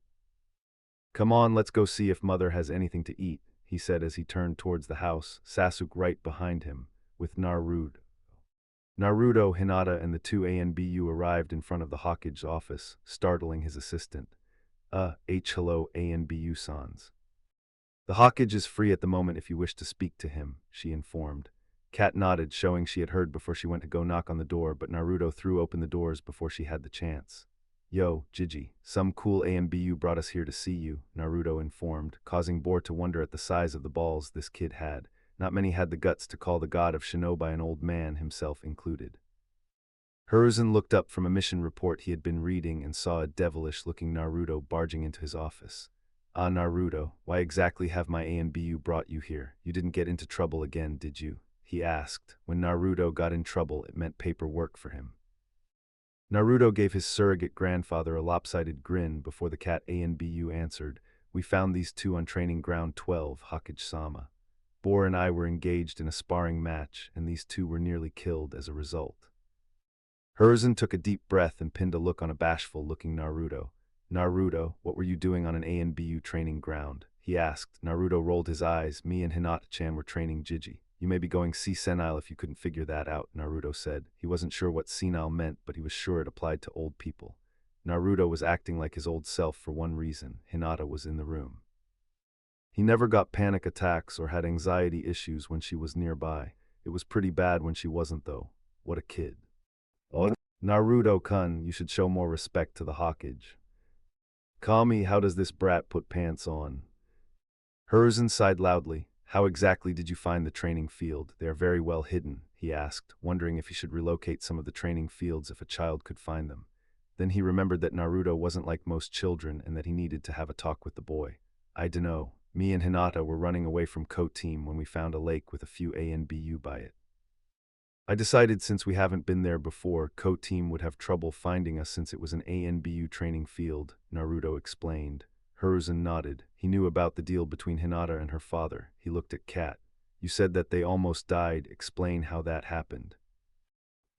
Kat launched into detail on how she and Bor had been in an intense sparring match and how Naruto and Hinata had been caught up in it. When she started to detail Naruto's strange new ability, Hiruzen's pipe nearly fell out of his mouth. It seemed Naruto had inherited Kushina's ability, or at least a variation of it. This was surprising because he knew that Kushina's ability had been an oddity in her clan. No one had ever seen anything like it before, and no one knew why she had the strange yet powerful ability. It had ultimately been the reason she was chosen to be the next Jinchuriki for the Kyuubi. "Naruto, could you possibly show me that technique?" he asked, feeling eager to see if it was true. Naruto nodded. He focused on his hand, trying to feel what had made him use the technique in the first place again. A few minutes went by with no result, but then it happened. Shakily, a blue hand, made completely out of chakra, emerged out of Naruto's hand. Unlike before, the hand was shaking, deformed, and completely unstable. It was taking all of Naruto's concentration to keep the hand from collapsing. Hinata looked in awe at the technique that had saved her life. Then she looked at Naruto, knowing that he had not only saved her life but her dreams as well. When he stopped those kunai, he was giving her a second chance to fulfill them, and she planned to make the most of that chance. Hiruzen puffed on his pipe in amazement. Naruto would truly become a powerful shinobi in the future, of that he had no doubts. Naruto eased using the jutsu, a look of disappointment passing over his face. The first time he had used the technique, it hadn't been so shaky and was more solid. He couldn't think of a reason that it was so hard to do now. However, all the adults in the room knew. Naruto was one of the select few of people in the world who would improve during combat. They would constantly get stronger and stronger during a battle. They would adapt to their surroundings and use them against their enemies. They would think of complex strategies on instinct, not even aware of how complex they were. Hiruzen had only met a handful of people that fell under that category: Nidame, Minato, and now Naruto. While he was incredibly happy that Naruto was in that category, he felt a pang of fear for the village. If Naruto ever chose to exact revenge on the village for his treatment when he got older, no one would be able to stop him. With his battle instincts, his talent, his chakra capacity, Naruto's potential was virtually limitless. My, very impressive, Naruto-kun," Hiruzen said honestly. While there was a chance Naruto could turn on the village, Hiruzen knew it would never come to pass. Naruto was forgiving by nature and kind-hearted enough that he would hesitate to hurt a fly. Well, unless Hinata was ever in danger. Naruto beamed at the Hokage's words, "Thanks, Jiji." Completely forgetting his earlier disappointment, the Hokage nodded. "While I'm not happy with the circumstances, I've needed to speak to you, Naruto." He turned to the two ANBU. "Can you two ensure that Hinata makes it home safely?" He asked and received two nods. "Hi, Hokage-sama," they said in unison before leading Hinata out the door. Before they left, Hinata broke away from the ANBU to give Naruto a hug. "Thank you for saving me, Naruto-kun," she said as she crushed Naruto. Luckily for him, his ribs had more or less healed during the conversation. Since the white wall had been eroded, not only did Naruto have access to the Kyuubi and its chakra, but it seemed that his healing ability had been increased as well.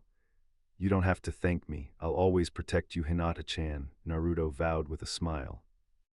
Cat's inner female almost came out at the tender display, but years of ANBU training had managed to win out, so she ended the moment. Hinata-san, we should hurry. Your father will want to know if you're okay, she said authoritatively. Hinata nodded before giving Naruto a small wave goodbye. Naruto turned to the Hokage. What do you want to talk about, Jiji? He asked in a less lively tone than he had been using just moments before. When Hinata left, a large portion of his confidence left with her. He wasn't going to have a panic attack. He trusted the old Hokage more than enough to keep the attacks at bay, but he still had a sense of unease. Hiruzen noticed this, but chose not to comment. Well, Naruto-kun, I would like to talk about the progress you've made in recent months, Hiruzen said. He knew Naruto wasn't going to like what he had to say, but it needed to be done. Naruto's heart skipped a beat. Jiji sounded serious. Was he not doing good enough? Could that be it? If so, why was Jiji happy with his progress before? Was Jiji tricking him? Hiruzen noticed the panicked look on Naruto's face and quickly put his worries to rest. I'm still delighted with your progress, Naruto-kun. However, there is something that must be done that you're not going to like, the Hokage said sadly. Naruto really wasn't going to like this. Naruto felt his anxiety creeping up. What has to be done, Jiji? Naruto asked in a meek tone, his mind thinking of all the bad things Jiji could say next. The Hokage sighed. Naruto-kun, I'm afraid you have to retain the dead last position for the academy, he said, receiving the reaction he was expecting. Why do I have to be the dead last? I beat Sasuke up. I can be the rookie of the year next year. Naruto complained. This wasn't what he was expecting, and while he was kinda glad it wasn't one of the things he was imagining, he still was unhappy with it. Hiruzen sighed. I know it is incredibly unfair, and I have no doubt that you could be the rookie of the year, but it is simply too dangerous for you to do so. He wanted Naruto to be able to rub it in the faces of the brats that tormented him, and while he desperately wanted Naruto to claim the Rookie of the Year spot, the threat of Danzo heavily outweighed bragging rights. Danzo had been a thorn in Hiruzen's side for far too long. There had been a time when he had called the man his best friend and greatest rival, but those days had ended long ago. He felt nothing but contempt for the man now. The only reason he hadn't had him assassinated was because of his root program. He allowed Danzo and his program because they were useful to the village. Sure, he had to occasionally turn a blind eye when they had technically committed treason a time or two, but that was because he knew that Danzo had Konoha's best interests in mind. He knew that Danzo would never betray Konoha, and he was willing to do whatever it would take to defend it. However, if Danzo knew just how powerful Naruto could become, he would stop at nothing in order to turn the boy into a weapon. If he knew about Naruto's talent, then he would no doubt try to kidnap Naruto and turn him into a tool regardless of Hiruzen's orders. That was something that could not be allowed to happen. Hiruzen knew that he wouldn't be able to ignore that, and he would have to execute his one-time friend. Not only would he lose a devout ninja, but he would also lose the program that dealt with the messier jobs that Konoha didn't want associated with them. Then there was the chance that Root might rebel or align themselves with an enemy village. It was simply far too dangerous for Naruto to gain that kind of attention. Whatcha mean it's too dangerous? Naruto demanded. If you become Rookie of the Year, then there's a slight chance that what happened with the Uchihas could happen again. I have increased your guard, so it is unlikely, but I would sleep better at night knowing there wasn't a chance at all, Naruto-kun, Hiruzen responded. I'm getting stronger, I can protect myself. Naruto argued stubbornly. Hiruzen nodded. Yes, Naruto-kun, you're becoming strong, but you're not strong enough to defend yourself as well as Hinata, Hiruzen said. He was playing on Naruto's fierce protective instincts to convince the boy. He knew Naruto couldn't care less about what happened to him, but Naruto would take on the Shinigami himself to protect Hinata. Naruto paled significantly at that. Could Hinata be hurt because he is Rookie of the Year? Was that possible? Can't you get those ANBU guys to protect Hinata-chan? He asked, trying to get the best of both worlds. Hiruzen puffed on his pipe. Yes, I can, but there will be the off chance that someone could get through, like what happened to you a little over a month ago. You had ANBU guarding you when those Uchiha took you, Hiruzen said, knowing he was dealing a low blow, but it was in the boy's best interest and safety for him to be the dead last. Naruto felt like he was going to be sick at the thought of those horrible things happening to Hinata. He couldn't let that happen, no matter what. Naruto nodded, showing that he understood. He didn't like it, but he would do it to protect Hinata-chan. I am sorry, Naruto-kun, but this is the safest option for you and young Hinata, Hiruzen said sadly. He could almost feel the disappointment radiating off Naruto. Sasuke Jiji. It's to protect Hinata-chan, so it's worth it. See ya later, Naruto said before leaving the next day. Hinata was walking to Naruto's home with a medical cream that she made. She remembered the loud snaps of Naruto's ribs when he had broken her fall. She knew that he didn't need it, but she had to do something. He had saved her life. She timidly walked through the red light district where Naruto lived and ignored the questioning looks from the few people on the streets. After all, it wasn't every day you see an actual princess walking through the seediest district in Konoha. Hinata walked up the stairs of Naruto's apartment complex and knocked on the door, hoping that it was early enough that he hadn't left yet. After a few knocks, she heard a loud, "I'm coming." Before the door swung open and revealed Naruto dressed in his training clothes. "Hinata-chan, what are you doing here so early?" he asked as he invited her into his humble home. "I made you an ointment F for your ribs," she said as she hastily thrust out the small vial. Naruto blinked in surprise but took the vial. "Thanks, Hinata-chan," Naruto said happily, tucking the gift in his pocket. "I know you don't need it, because of the—" She paused and patted her belly. "But I wanted to thank you for saving me," she said with a faint blush, remembering how Naruto had heroically broken her fall then saved her life. Naruto smiled when Hinata mentioned his tenet. She had taken the news incredibly well. Flashback asterisk. "Hey Hinata, I need to tell you something," Naruto said uncertainly, really worried that the information he was about to share could end their friendship. "What is it, Naruto-kun?" she asked, panting slightly. They had just dodged Ko-team yet again. Naruto swallowed thickly. You know the Kyuubi." Naruto started, not really sure how to break the news that he had a flippin' demon sealed in him. Hinata looked puzzled. "Why, yeah. The Yondaime killed it when it attacked Konoha," she answered, wondering what the Kyuubi had to do with what Naruto had to tell her. Naruto took a deep breath. "What if I told you it wasn't dead?" Naruto asked hesitantly. He really didn't want to do this, but Hinata-chan deserved to know. Hinata's eyes widened out of fear. Her father had told her stories about the giant fox and how it nearly destroyed the village. That thing was still alive. They were all in danger. What do you mean, Naruto-kun? The Kyuubi is still alive?" she asked fearfully, her stutter worsening because she was frightened. Naruto nodded slowly. "The Yondaime couldn't kill him, but he could seal it in something, or someone," Naruto finished, waiting for his first and only friend's reaction. Hinata's eyes widened further as she caught on to what Naruto was saying. She may have been young, but she wasn't an idiot. "He sealed it inside you?" Hinata asked in an almost disbelieving tone, wanting to clarify that she had guessed right. She let out a small, distressed cry when Naruto pulled up his shirt and showed her the seal on his stomach. "I just found out last night, but I get it if you don't want to be friends anymore," Naruto said sadly as he pulled down his shirt, refusing to make eye contact with Hinata.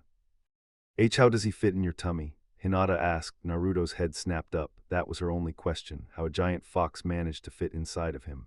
Then he realized what Hinata was doing. She was letting him know that she didn't care about him being a Jinchuriki, that she still thought of him as a friend. Naruto beamed at her. "No idea."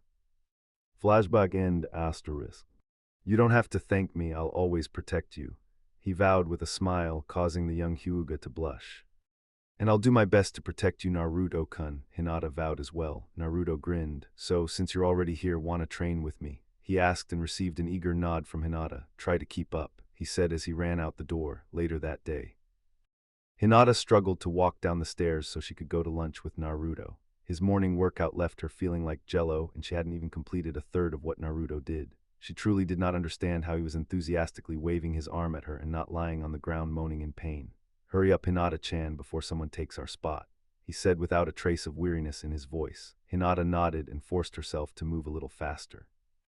A few minutes, but Hinata eventually made it down the steps and outside by the swing. Unfortunately, there was an unwelcome sight at the tree. "What are you doing here, team? Want me to break your other arm for you?"